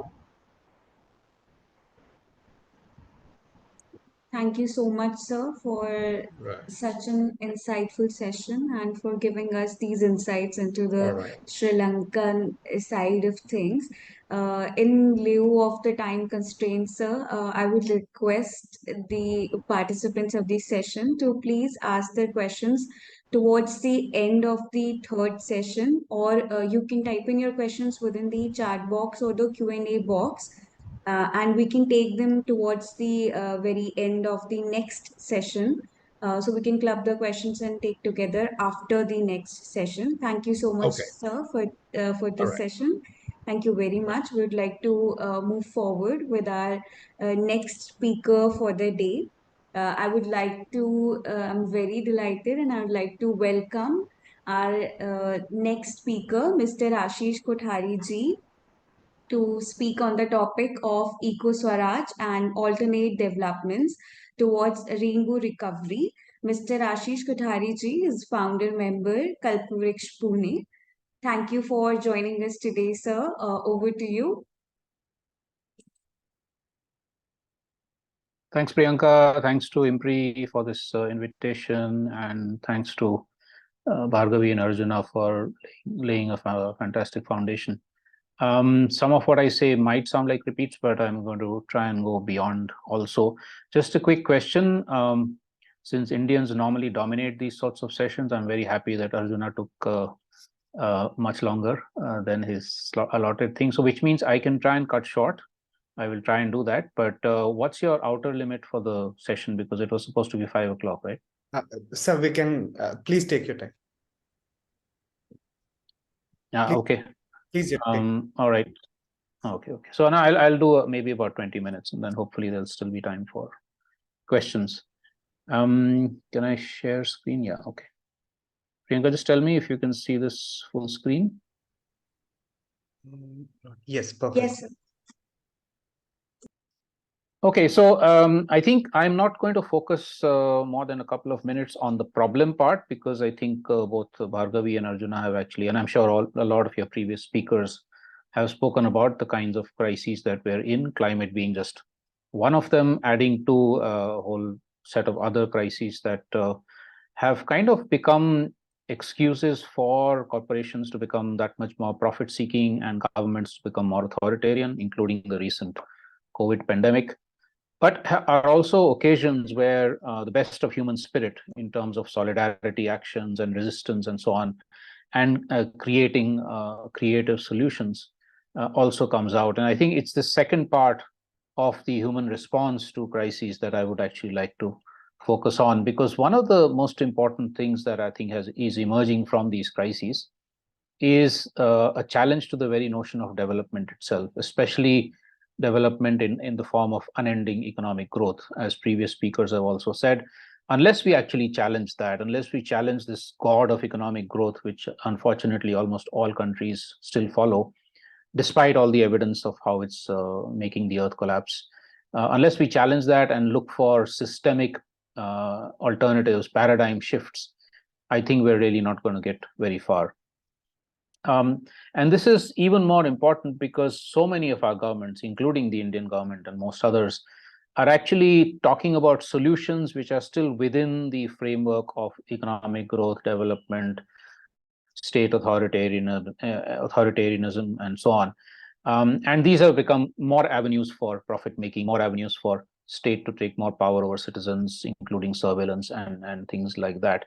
We're seeing in India, for instance, and Bhargavi spoke about it, since 1991, and especially over the last few years, the systematic weakening and the dilution of environmental laws, labor laws, human rights laws, and policies and programs that were meant to be safeguarding people's interests and the interests of the environment. So the biggest question that arises to us, for all of us, is, are there alternatives? Are we sort of condemned to go down this pathway which the Western industrialized countries have shown us? Or do we have alternatives that emerge from our own cultural, ecological, historical, social contexts?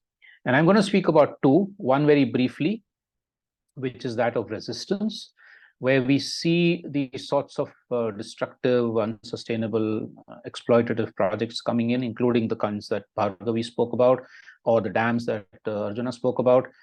We also see, in many of these cases, movements of resistance, where communities are saying enough is enough. We don't want these. And not just that we don't want these in our own backyard, but that we don't want them anywhere, because it's not just injustice to us, it's injustice to other people and injustice to the earth. This particular picture from 30 years back is of Adivasi movement in central India against two mega hydroelectricity projects, which would have displaced 300 villages and drowned out all the wonderful forests that you see behind. And they were saying not just that we don't want this dam because of the displacement and so on, but also because the river, which you think of as for exploitation for creating electricity, for us, this river is our mother. It is what has given us life, and we won't allow it to be bound and shackled by your dreams of progress. Whether you see the farmers' movement in India, the climate justice movements, the youth art movements across the South Asian region, these are actually movements of resistance that are not just saying no to something, but also showing different ways of relating to the rest of nature, relating to each other as human beings.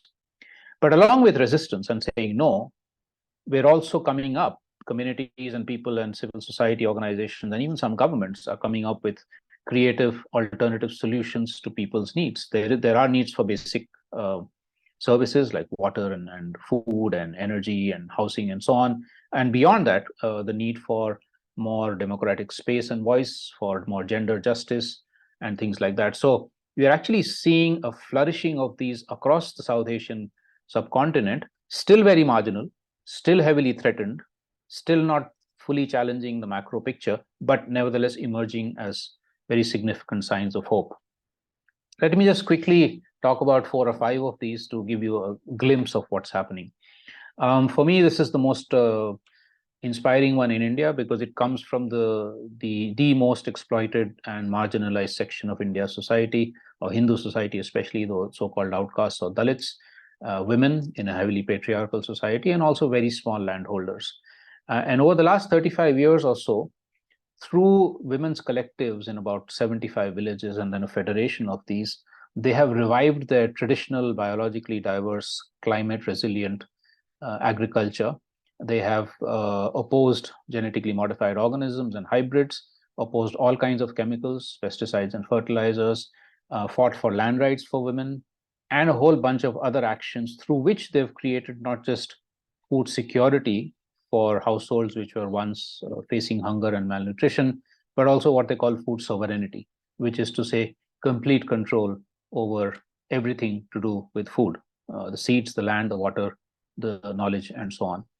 And this, if anything, is really a model of what climate resilient agriculture could look like, not what the government of India is promoting, not even what the FAO is promoting in terms of climate smart agriculture. The similar movement in Bangladesh called the Naya Krishi Andolan with thousands of farmers.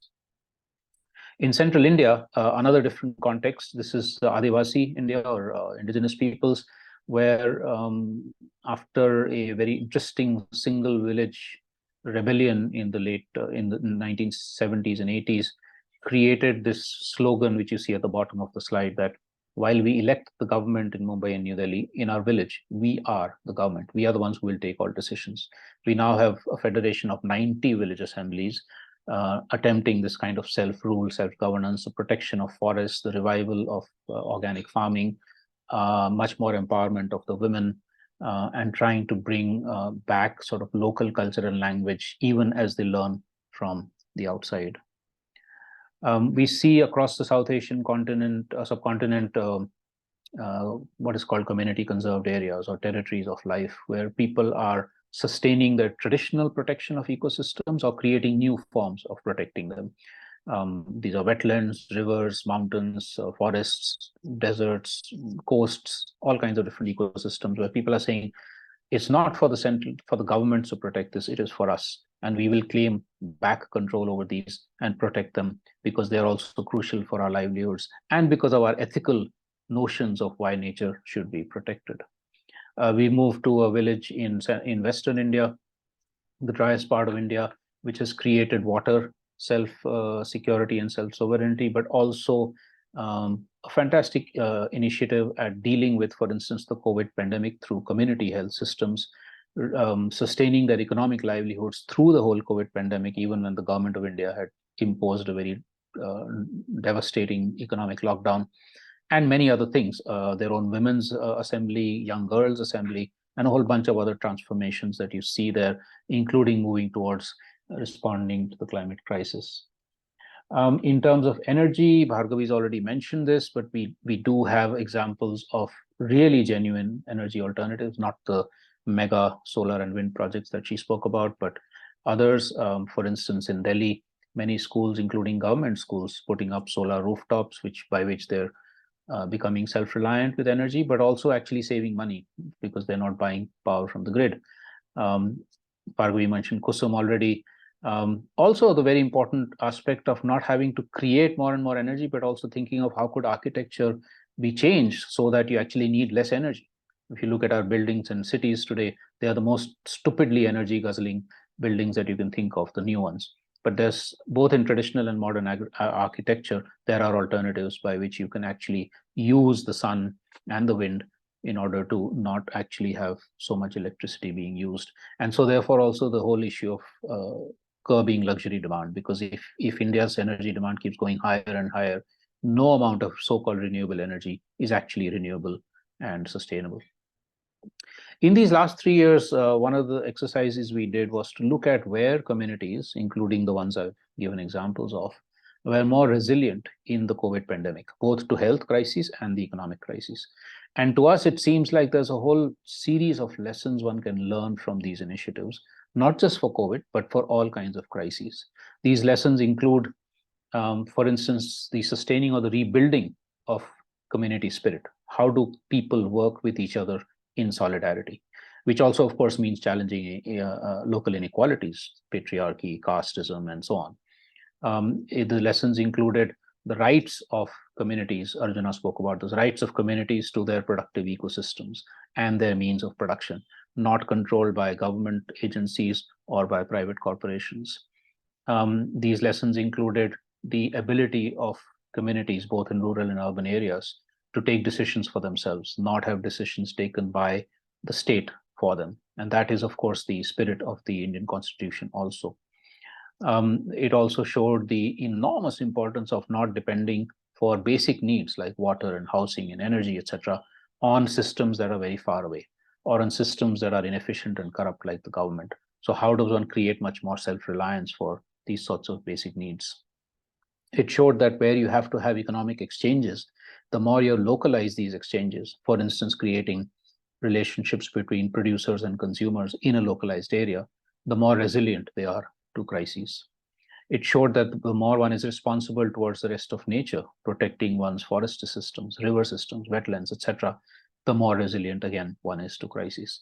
And finally, it showed that there is a crucial role of the state, at least in the short run, for providing assistance with things like adaptation and mitigation.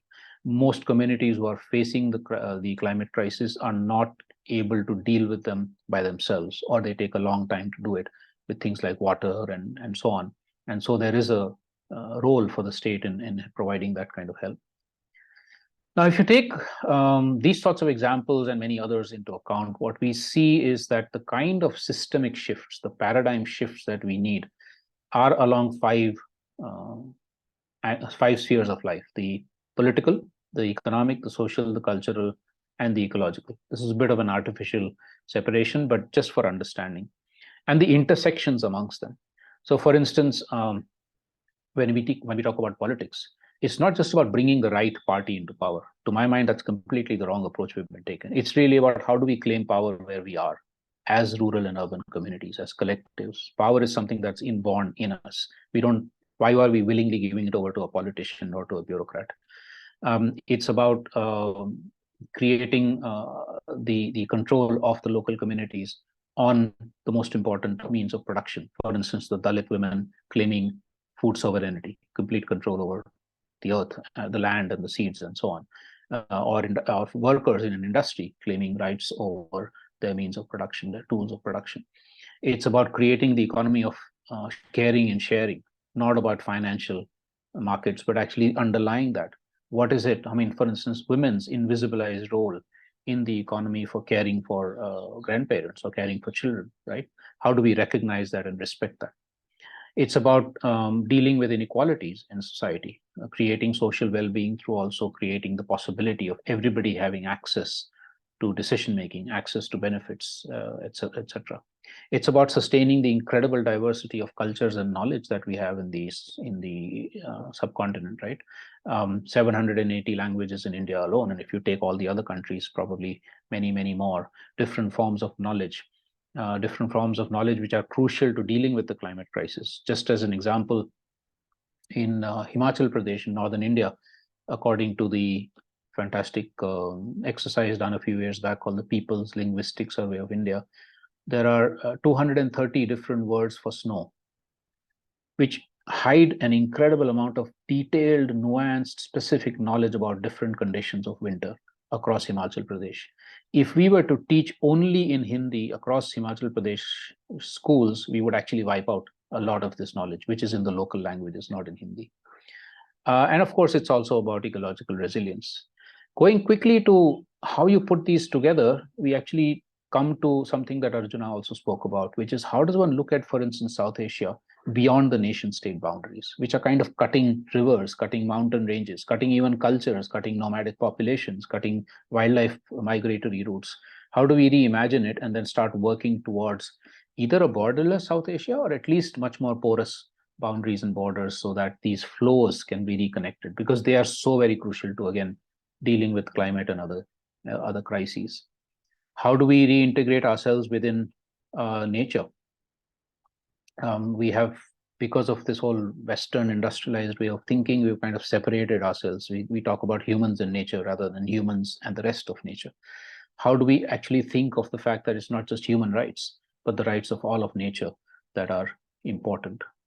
Now, putting all this together, something that's emerging from within some of the Indian contexts is what we call eco-Swaraj. Swaraj, of course, as many of you know, is an old notion, which is, I think, prevalent both in India, but also in Sri Lanka, if I'm not mistaken, Arjuna, is about having local autonomy, decision-making power, self-determination, and freedom, but with responsibility for the autonomy, freedom, and happiness of other people and the rest of nature. Now, that kind of shifts the paradigm of democracy considerably and shifts the paradigm of economy also considerably. And there are, of course, similar notions in all other parts of the world. Last question, and then I'll talk about a little bit about the process that we use in a few minutes. This question that arises is that there might be hundreds and thousands of examples of this kind of positive transformation, but then how do you, they're mostly small or scattered. Even if they're large, they're not connected with each other. How do you make the macro shifts? How do you achieve at scale?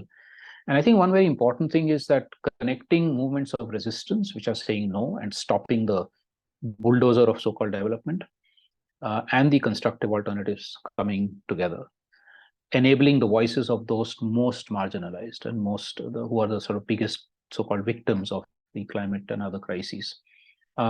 Doing collective visioning, dreaming of what kind of future we want, and then walking our paths towards that. Fighting for policy shifts in the government, which I'll deal with in the next slide. And doing what I call outscaling, not upscaling. Upscaling is that corporate model, something is successfully become bigger and bigger and bigger and bigger. Even many NGOs go in that direction. What I'm talking about is you have a Deccan Development Society, you have a Korchi Mahagram Sabha, you have a Naya Krishi Andolan. What can one learn from them in terms of lessons, policies, ethics, and then apply them in our own context with modifications, and then network, create the horizontal networks to actually make scale happen. And there are 2 or 3 things that we're trying to do to make that work. One is initiative for India, and we're hoping that this can expand also to South Asia with enough fantastic participation of people like Arjuna and others. Vikalp Sangam, or confluence of alternatives. These are not conferences, these are actually gatherings and documentation of initiatives, having people who are working in different spheres of life across different geographies and cultures coming together, documenting their stories. This website has about 2,000 stories of positive change across different parts of India. Creating forums where people can learn from each other about how to create dignified livelihoods, how to solve problems that they have, learning from others who have already solved them, such as this forum we started during the pandemic, Vikalp Sutra, and also advocating for policy shifts. So, for instance, much more budgets for climate adaptation. The recent Indian budget is abysmal in terms of what money has given for adaptation, even though millions of people are already suffering from climate crises. Supporting actual self-reliance, not the kind that the Modi government has been talking about, which is about more coal mining and so on, but actually supporting communities that are trying to become self-sufficient with basic needs. Creating livelihoods that are not in heavy industrialized sectors, but actually decentralized, local, small-scale manufacturing, reviving the incredible diversity of crafts in India, which possibly can provide 150 to 200 million jobs, good jobs. Just transition, which Arjuna spoke about, much more direct democracy powers to local assemblies, shifting away from the big industry focus to the small scale, as I mentioned already, enabling much more localized exchanges, which are, as I said, much more resilient to climate and other shocks, and putting the regeneration and the conservation of nature at the very core of all policies. So just a quick image here of similar things happening across the world. It's not just in the Indian subcontinent that this is happening, but actually fantastic solutions coming up from across the world, still scattered, still small, but nevertheless providing us really, really grounded signs of hope. And similar to Vikalp Sangam in India, we recently initiated in 2019 a global tapestry, trying to bring these different movements across the world together to learn, to collaborate, to create more of a critical mass for affecting shifts even at the global level, even as people work at their own local, in their own context. 2 books that might be interesting, and I'll put the links in the chat to all the material I've spoken about. The book on the left-hand side is a attempt at envisioning India in 2100 in all sorts of different spheres: education, health, Adivasis, pastoralism, etc., by 40 different authors, and then coming down to the present and saying, how do we get to that kind of an ideal future? And the one on the right is 100 examples of radical alternatives already taking place in different parts of the world. So with that, and these are websites, and we can share this this presentation with all the participants later if necessary. With that, I'll end, and I hope I've contributed a little more, building on what my previous speakers already spoke about. Thank you. Thank you so much, sir. It was a very informative session and lots of thought-provoking topics, I must say. As sir mentioned, that the floor is now open for questioning. Participants, whoever wants to question, can type their questions in the chat box. You can use the Q&A box, raise your hand, and unmute yourself as well. We'll be taking questions for both the sessions, Mr. Arjuna sir's session as well, and Mr. Ashish sir's session. So we'll give a couple of minutes so people can put in their questions, if that's okay. Yes, sure, sir.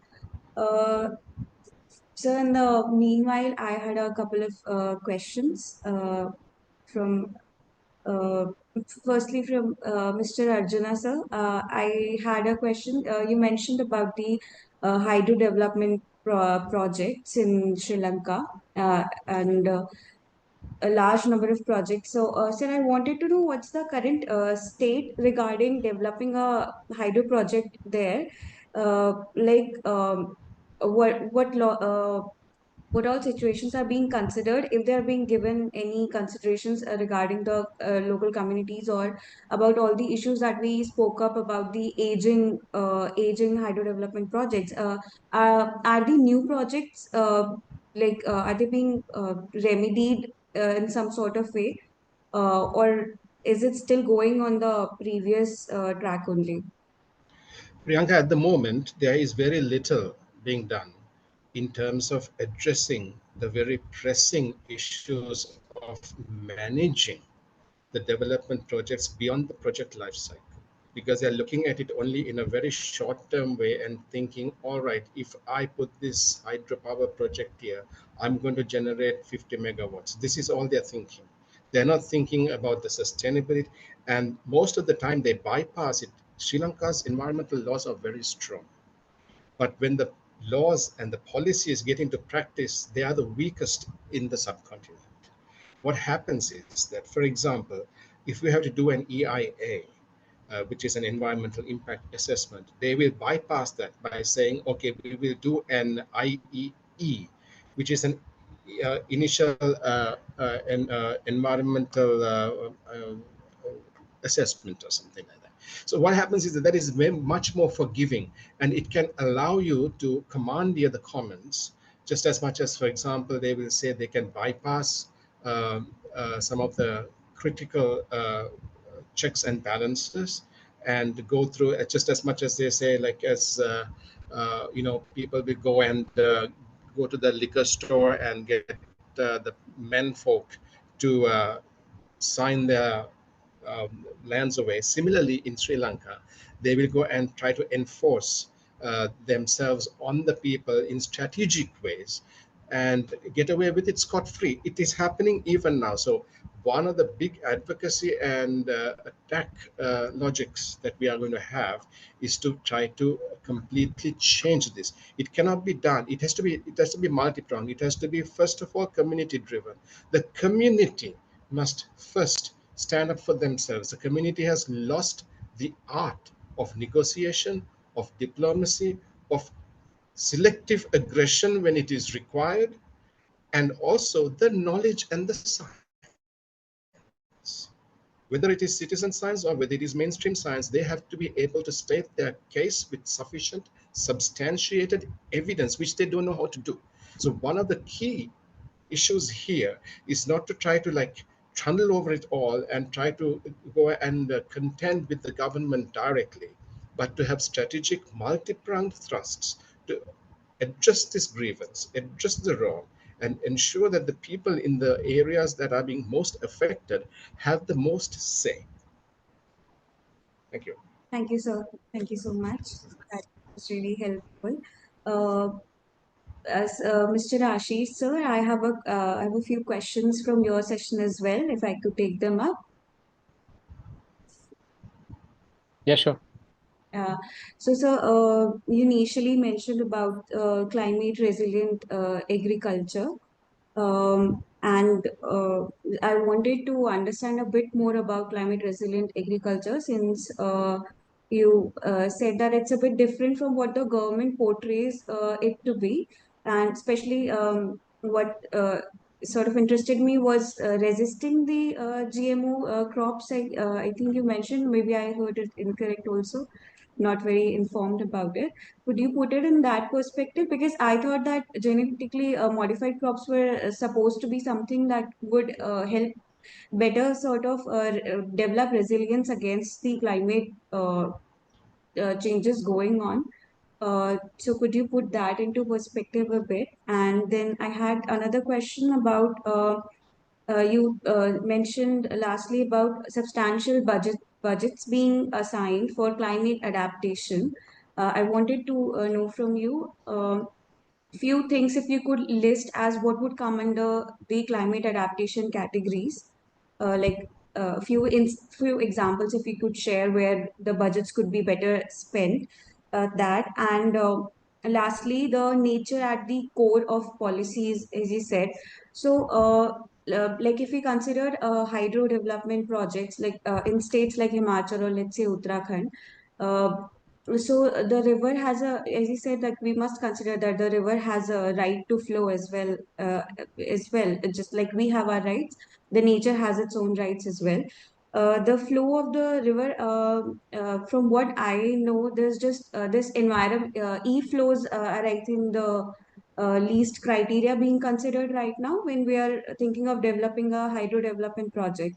So one side there's so much influx of information about this hydro development projects being a good resource for renewable energy, and they're being pitched as a very essential form, necessary, good for India to attain its SDG goals as well and everything. And then alongside it, there's just this bare minimum e-flows criteria. Uh, but there are more and more hydro projects being pitched in. How can we put nature at the core of policies? Let's just say, even just for if you're saying the hydro development projects in itself, also like regarding their development and everything. So these are my three questions. So Okay, thanks, Priyanka. I'll try and answer them briefly, given we're running out of time. So climate resilient agriculture, and what I said, and looking at, for instance, the example of the Dalit women farmers in Telangana, firstly, it's very important to recognize that agriculture is not just a technological system, right? It encompasses society, culture, ecology, economics, etc. And so when, for instance, those Dalit women farmers say that our agriculture is climate resilient, they're talking about the fact that it is not just friendly to the earth, and sustains agricultural biodiversity. It's not monocultures. And there's no chemicals being used, so it's not poisoning the earth, it's not poisoning food and water, etc. But also that we are in control, that it is the small farmer, which comprises most of the farmers of the world, right? It is the small farmer which is actually benefiting and in control of that agriculture. What our governments, and even with the UN and all of that that's being pushed, is what's called climate smart agriculture, where a lot of the focus is on sophisticated technologies. You may have noticed in the previous budget, for instance, the Indian government announced drones which can help farmers to figure out issues of weather patterns and things like that, or other sophisticated technologies, which some of which may or may not be useful. I'm not saying they're all completely useless, but they are in control of the big corporations or the governments, which means farmers become totally dependent on them. And if suddenly, for instance, tomorrow the drone fails or something else fails, there is no fallback mechanism for the farmer, unlike where they have their own systems intact. So climate resilient agriculture could be a short way of saying climate and community and society and culture and blah blah blah, resilient and friendly agriculture. Whereas this climate smart and all those buzzwords coming in the climate negotiations are not. And this includes GMOs, because many issues with GMOs, but one of the biggest issues, apart from all the ecological and safety issues, to me probably the biggest issue is, again, that there is no control by farmers. You are totally dependent on corporations that are producing those GMOs. Today they're there, tomorrow they may not be there. And GMOs also are known to, of course, collapse after, like hybrids, collapse after a point in time. So yes, climate resilient agriculture does not have space for GMOs, for corporate seeds, etc. And the second question about adaptation. So, for instance, I mean, I was recently in Ladakh, and Ladakhi villages are facing a very serious crisis with regard to the recession of glaciers, which was their only source of water across many parts of Ladakh. And it's very difficult for them to deal with it. How do they can't recreate those glaciers on their own. So many of them are migrating down. There's actually climate displacement that is taking place right now, not just in Ladakh, but in many parts of the Himalaya. Similarly, coastal areas where water is rising, people are having to actually move in. These are the situations where the government actually has the resources to be able to help the communities, for instance, either to put another pipeline further up or to create other water solutions. Some of the NGOs in Ladakh have actually shown those solutions. or in the case of coastal things, to actually help with that movement and help create livelihoods where they have to move further inland. These are just two examples of many, many, many. The other is heat stress. One of the biggest problems with regard to climate is heat. People who are working on the streets, vendors, street cleaners, police constables, traffic constables, they are suffering enormously. And so far, only I think 1 or 2 cities, Ahmedabad as an example, actually has a heat stress action plan. I don't know how good or bad it is. I'm not a climate expert. But we need that kind of government action to create the possibilities of people who have to deal with heat in the most vulnerable situations to be able to be a little bit more comfortable, or at least a little less uncomfortable, right? And especially the heat-related deaths and illnesses that we're talking about. So these are just a few examples of what could be the specific elements of a much greater budgetary allocation on climate adaptation. On your third question of nature at the core, 2 points here. Hydroelectricity dams across the Himalaya are a recipe for disaster, very similar to what Arjuna was saying with Sri Lanka, but in the Himalaya, as you can imagine, with the fragility of the Himalaya, it's even more so. And they are not big NOT climate solutions, not at all. Big dams are in no way climate solutions. Firstly, they create that enormous damage and destruction and change courses of rivers, etc.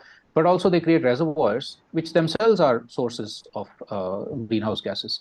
So they are not solutions. That's one of the fake things that the government of India is promoting, saying we are moving towards 50%, what is it called, fossil fuel energy by 2030. A lot of that 50% is big hydro, which is not climate friendly, which is not ecologically friendly, and which is not people friendly. It's only profit making friendly, as far as we can make out. So one is we have to challenge that narrative that actually that's for climate. The second thing is in terms of e-flows. You very rightly said, e-flows are actually the bare minimum which do not account for all the diverse, multiple, complex ecological functions of a river. It does not account for all the species that are dependent on those multiple functions. It does not account for the dependence of riverine human communities on that river. I don't know who dreams up these e-flows, but they do not actually take into account all of this. If all of this had to be taken into account, you would have to go towards allowing the river to remain free-flowing. That is the only ecologically and climate friendly way of dealing with rivers, which doesn't mean that there aren't other ways of producing the electricity. There are, as we have shown, right?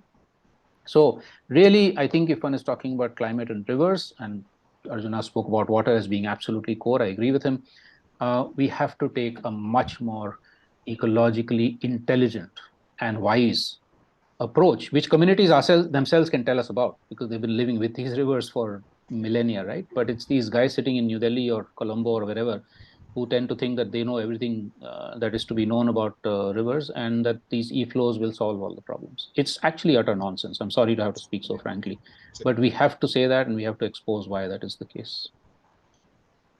Thanks. Thank you so much, sir. That really answered all my questions. We have another question from Astaba Jadeja ji. If you would like to unmute and ask your question.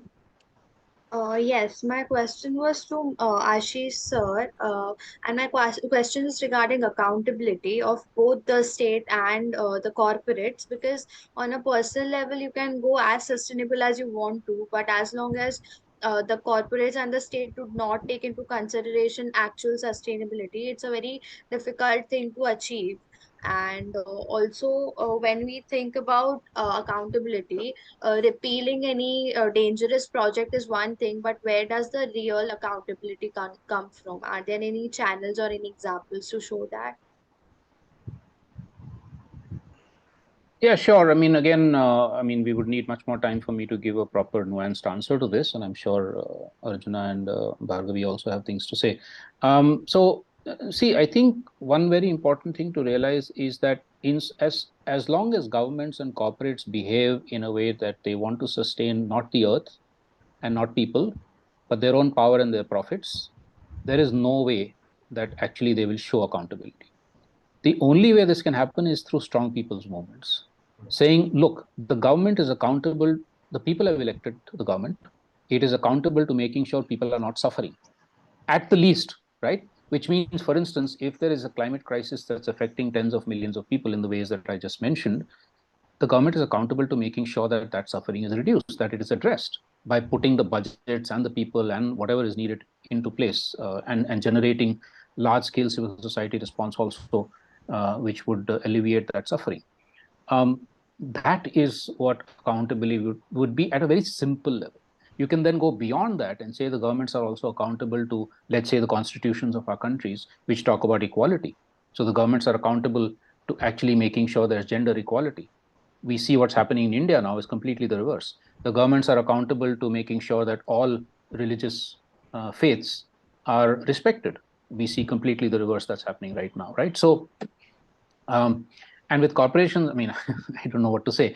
We've just been hearing all the scandals with regard to Adani and Reliance and so on and so forth. There is no accountability, but you can't expect them to actually suddenly overnight become accountable.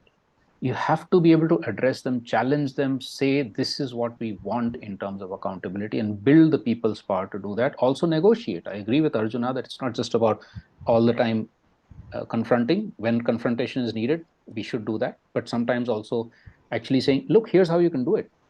Here's how you can actually create climate resilient agriculture, not the way you're talking about. So these are, and some states in India, for instance, are responding.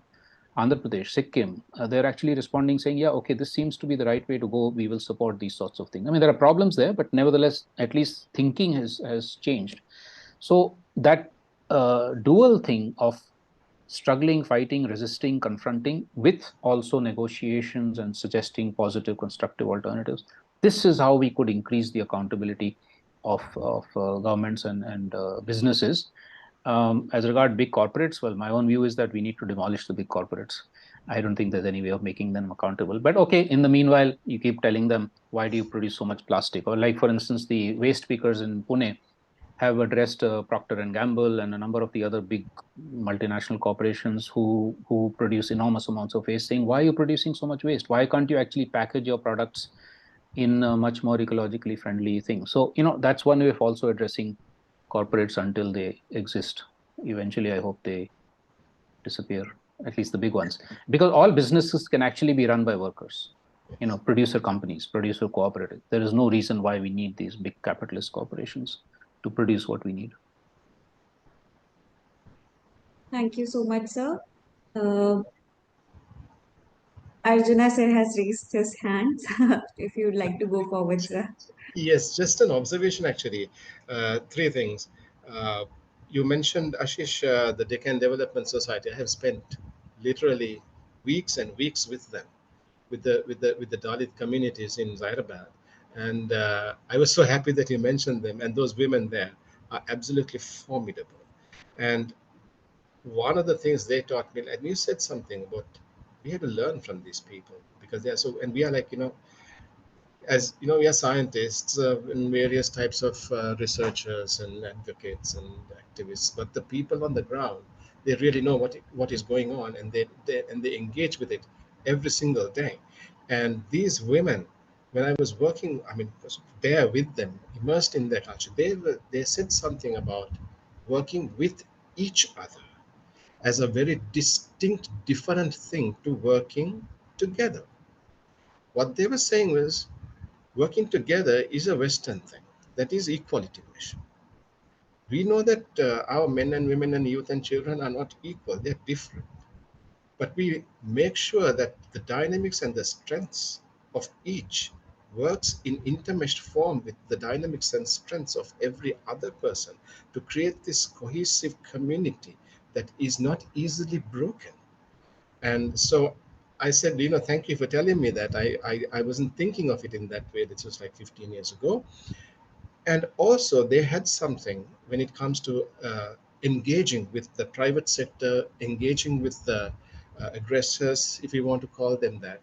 They had something called Prajatirhu, the People's Court. They created the court and they brought these people, the corporate entities who were creating BT cotton, who were creating BT rice, and the others who were doing what you call black businesses, and they called them into question and they got them to give evidence as to why they were doing what they were doing, and they delivered a verdict on that. And once that verdict was actually created, it was almost like full court, because there were ex-judges and so on and so forth on that panel. And so when their reports come out, they have far more credibility in the way in which it can be used to advocate for changes. So I saw that as being something very, very good. And then those women said, we learned something from you as well. I said, you would have learned nothing from me.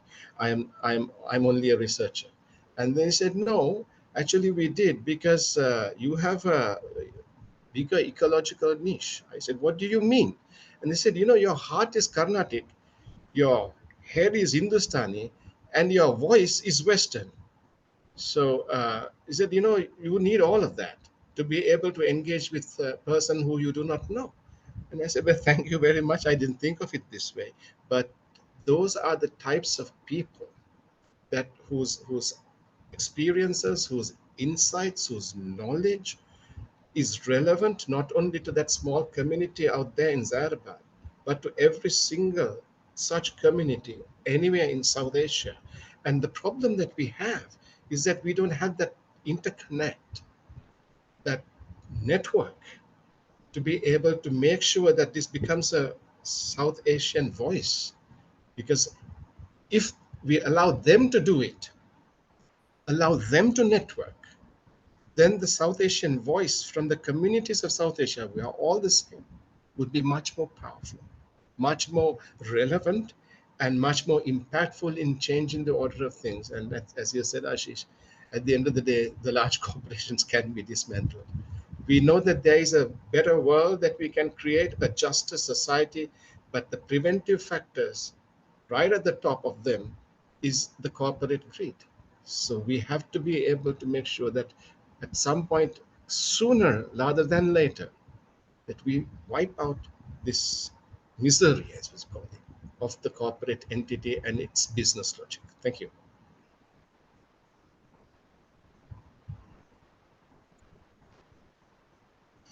Thank you so much, sir. Ashish, sir, please go ahead. Do you want to say something? No, sorry. I was going to just applaud what Arjuna said. By mistake, I put up my hand. I should. Meanwhile, let me also take this opportunity to ask one question, rather two. So one was that all the countries of South Asia, on the global stage, too many reports and other things are also now going to 2070 as net zero.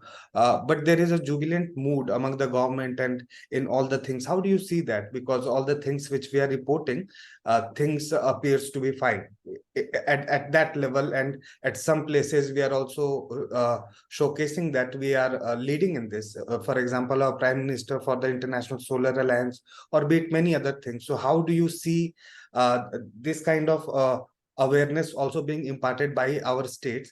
And second, for the corporate one, Ashish sir raised so many of pertinent issues, and especially we wanted such experience to be here so that we all can learn. So now there is something called ESG and green investment. For example, all the new investment by all the big houses, be it in Hyderabad or in Deccan areas, or be it any other areas, are now green compliant, or there is ESG. How do you see all this new jargons coming in, and what is going on the ground to both of you? In fact, Bhargavi ma'am can also add. She was also mentioning some example of Bengaluru. So how do we see these two phenomena happening as we discuss these things? Anyone can Bhargavi, go. you want to go first? No, you could go. Thank you. Arjuna? You go ahead. You go ahead, Ashish. You go ahead. Okay, just a quick one, and I'm sure there'll be many things that you two can add. So I think this whole so-called jubilant mood is jubilant because of the fact that the global society and global society, I don't mean a lot of civil society, okay, who are extremely skeptical of what the South Asian countries are talking about, the South Asian country heads are talking about. But if you look at whether you take the US president or you take the French president or whatever, the sorts of people they kind of look up to, saying, okay, these guys are applauding us. That's why there's a jubilant mood, right? So, and if India can show that we are actually rapidly moving towards that half of our energy needs will be, or electricity needs will be met by so-called clean or non-fossil fuel sources, then everybody in that kind of sector is applauding. And that's where they live, right? So they don't actually, if they were to actually go to the communities who are displaced by some of those solar projects, as Bhargavi spoke about, if they were actually to go to the towns which are collapsing in across the Himalaya right now, first was Joshimath, now you're seeing it's happening in Mandi and others. Has our Prime Minister actually visited those places? If he did, he would actually see the mood on the ground, which is not jubilant at all. If he was to go to Ladakh, where pastoralists are being displaced, and if there was any way of by which they could ask wildlife about the solar project, the 20 gigawatt solar project coming up in Ladakh, in one of the most ecologically fragile areas of the country, I don't think they would see jubilance. But they are in that cloud, and of course that cloud is powerful. It's a cloud which is also supported by all the big corporations, etc. So there is that thing. But if you really look at it on the ground, this net zero 2070, the green investments, a couple of my colleagues did a very detailed critique of green investments, which you might have seen, is really about mostly greenwashing. It's about how to sustain the profits of corporations and the power of governments rather than sustain the earth. Unfortunately, a lot of civil society and a lot of the media is bought over and applauds all of this. And there's a handful of us who actually are left to challenge it, to expose the problems with it, and to say what really are genuine alternatives. So, which is not to say there's nothing good in this. I'm sure there'll be some good stuff in the green investments. There'll be some good stuff in the renewable energy projects they're doing, especially the more decentralized ones. But overall, the picture is actually one of really of greenwashing what is continued corporate and state profit making and authoritarianism. So that's a short answer, Arjun, but I'm sure there's a lot more that can be added. But Bhargavi and Arjuna, you can add. I think. By the way, a lot of the net zero, a lot of the net zero is also based on currently unproved technologies. So they're just saying that, okay, by then those technologies would have developed for us to capture the carbon and put it in the ground or wherever, or we will have made enough afforestation to make it happen. So a lot of it is actually literally up in the air. But by 2070, these guys are not going to be there anymore. So if we miss that target, who is to be blamed? Who is to be caught? Mr. Modi doesn't even have descendants. So who do we actually catch when in 2070 we're still stuck in a huge mess? So it's nice to be able to make these promises. Okay, thank you. Bhargavi ma'am, would you like to go on? No, I just wanted to say, Ashish summed it up so beautifully. Yeah. Arjuna ji? Dr. Arjun, yes, you know what? Something that Bhargavi said earlier. The thing that we can actually applaud is micro transitions, not at the level of corporate. If you do it at the large level, the payoff is never going to be green. The payoff is going to be negative. We are going to, when we audit it, we will see that the overall damage that is done in that transition is going to be far greater than the gains that we have because of the transition. So the justness of that transition is a very important factor. From a Sri Lankan perspective, when we looked at the horror that was happening in certain parts of India, we are in a little bit of a different place because we haven't actually got into that yet. We have other problems to deal with right now, so energy and so on. These are things that are like, still they are, importing oil and they have no clue about how to tap the renewable energies of the country with decentralized mechanisms and so on and so forth. So before we go down that road, we look at some of the mistakes that we see sometimes that were done in India, and we see, okay, guys, we'll have to we were actually working with our CSO partners in India and trying to figure out how we can do something here before we'll get into this. But before they get into that, to make sure that the status quo is established, where we do not get into transition at the cost of the people. So in that sense, I think the big fight in this country is for micro transitions, not for large scale transitions, and to decentralize the grid, because at the moment the grid is actually optimized for coal and it is centralized. And that is why the energy lobby is, and they're trying to keep it that way. So the fight is to decentralize it and to make sure that the micro transitions are actually going to be active. Because if you look at rooftop solar, for example, this whole thing, rooftop solar does not compromise the land. It does not compromise the way in which people's livelihoods work, and it actually helps them. Rooftop solar in this country is about 25,000 megawatts. That's the total potential. It can be reasonably and easily and cheaply tapped. And that is the big fight that we have on our hands right now when it comes to energy. Thank you. Thank you so much, sir. So we can take one more question before the final remarks. Mansi ji has a question. Mansi ji, can you unmute and ask your question? Uh, So I want to ask, like in the lieu of climate change that is taking place, particularly in Sri Lanka, how like food sovereignty is ensured and the food security to the people of all this status. Actually, COVID was a very good thing for us in terms of food sovereignty. It damaged the security aspects a little bit, but that was actually neutralized by the food sovereignty issues, because with COVID and then with the economic meltdown, the people did not have enough money to go to the market.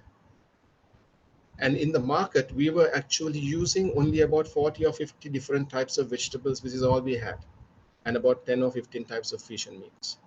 But the minute that we could not afford to go to the market and buy, we started to do what we used to do earlier, which is to harvest from the home garden, harvest from the village, harvest from the area. And suddenly our food pattern changed and became more diverse, became more nutritious, because most of what they ate then was something that was not toxin related. It wasn't grown with toxins.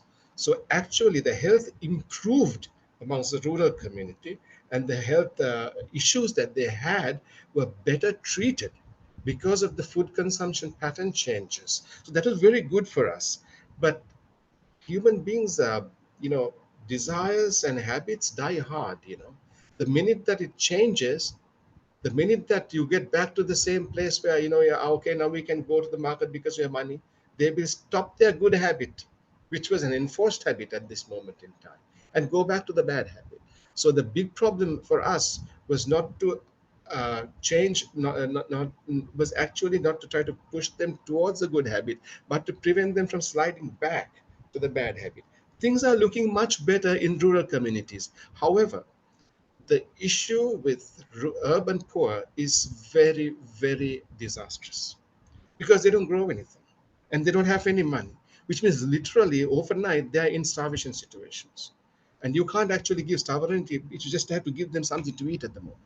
And that is something that the government and the process mechanisms have not addressed adequately at the moment. It's an ongoing process. We are part of the food security network, which is working directly with the government. And hopefully over the next 3 months, we will do something about it. At this moment in time, we are really worried about what's going to happen in 3 months, because with the ENSO teleconnects, El Nino, as well as the Indian Ocean Dipole, both of these have actually impacted at the same time.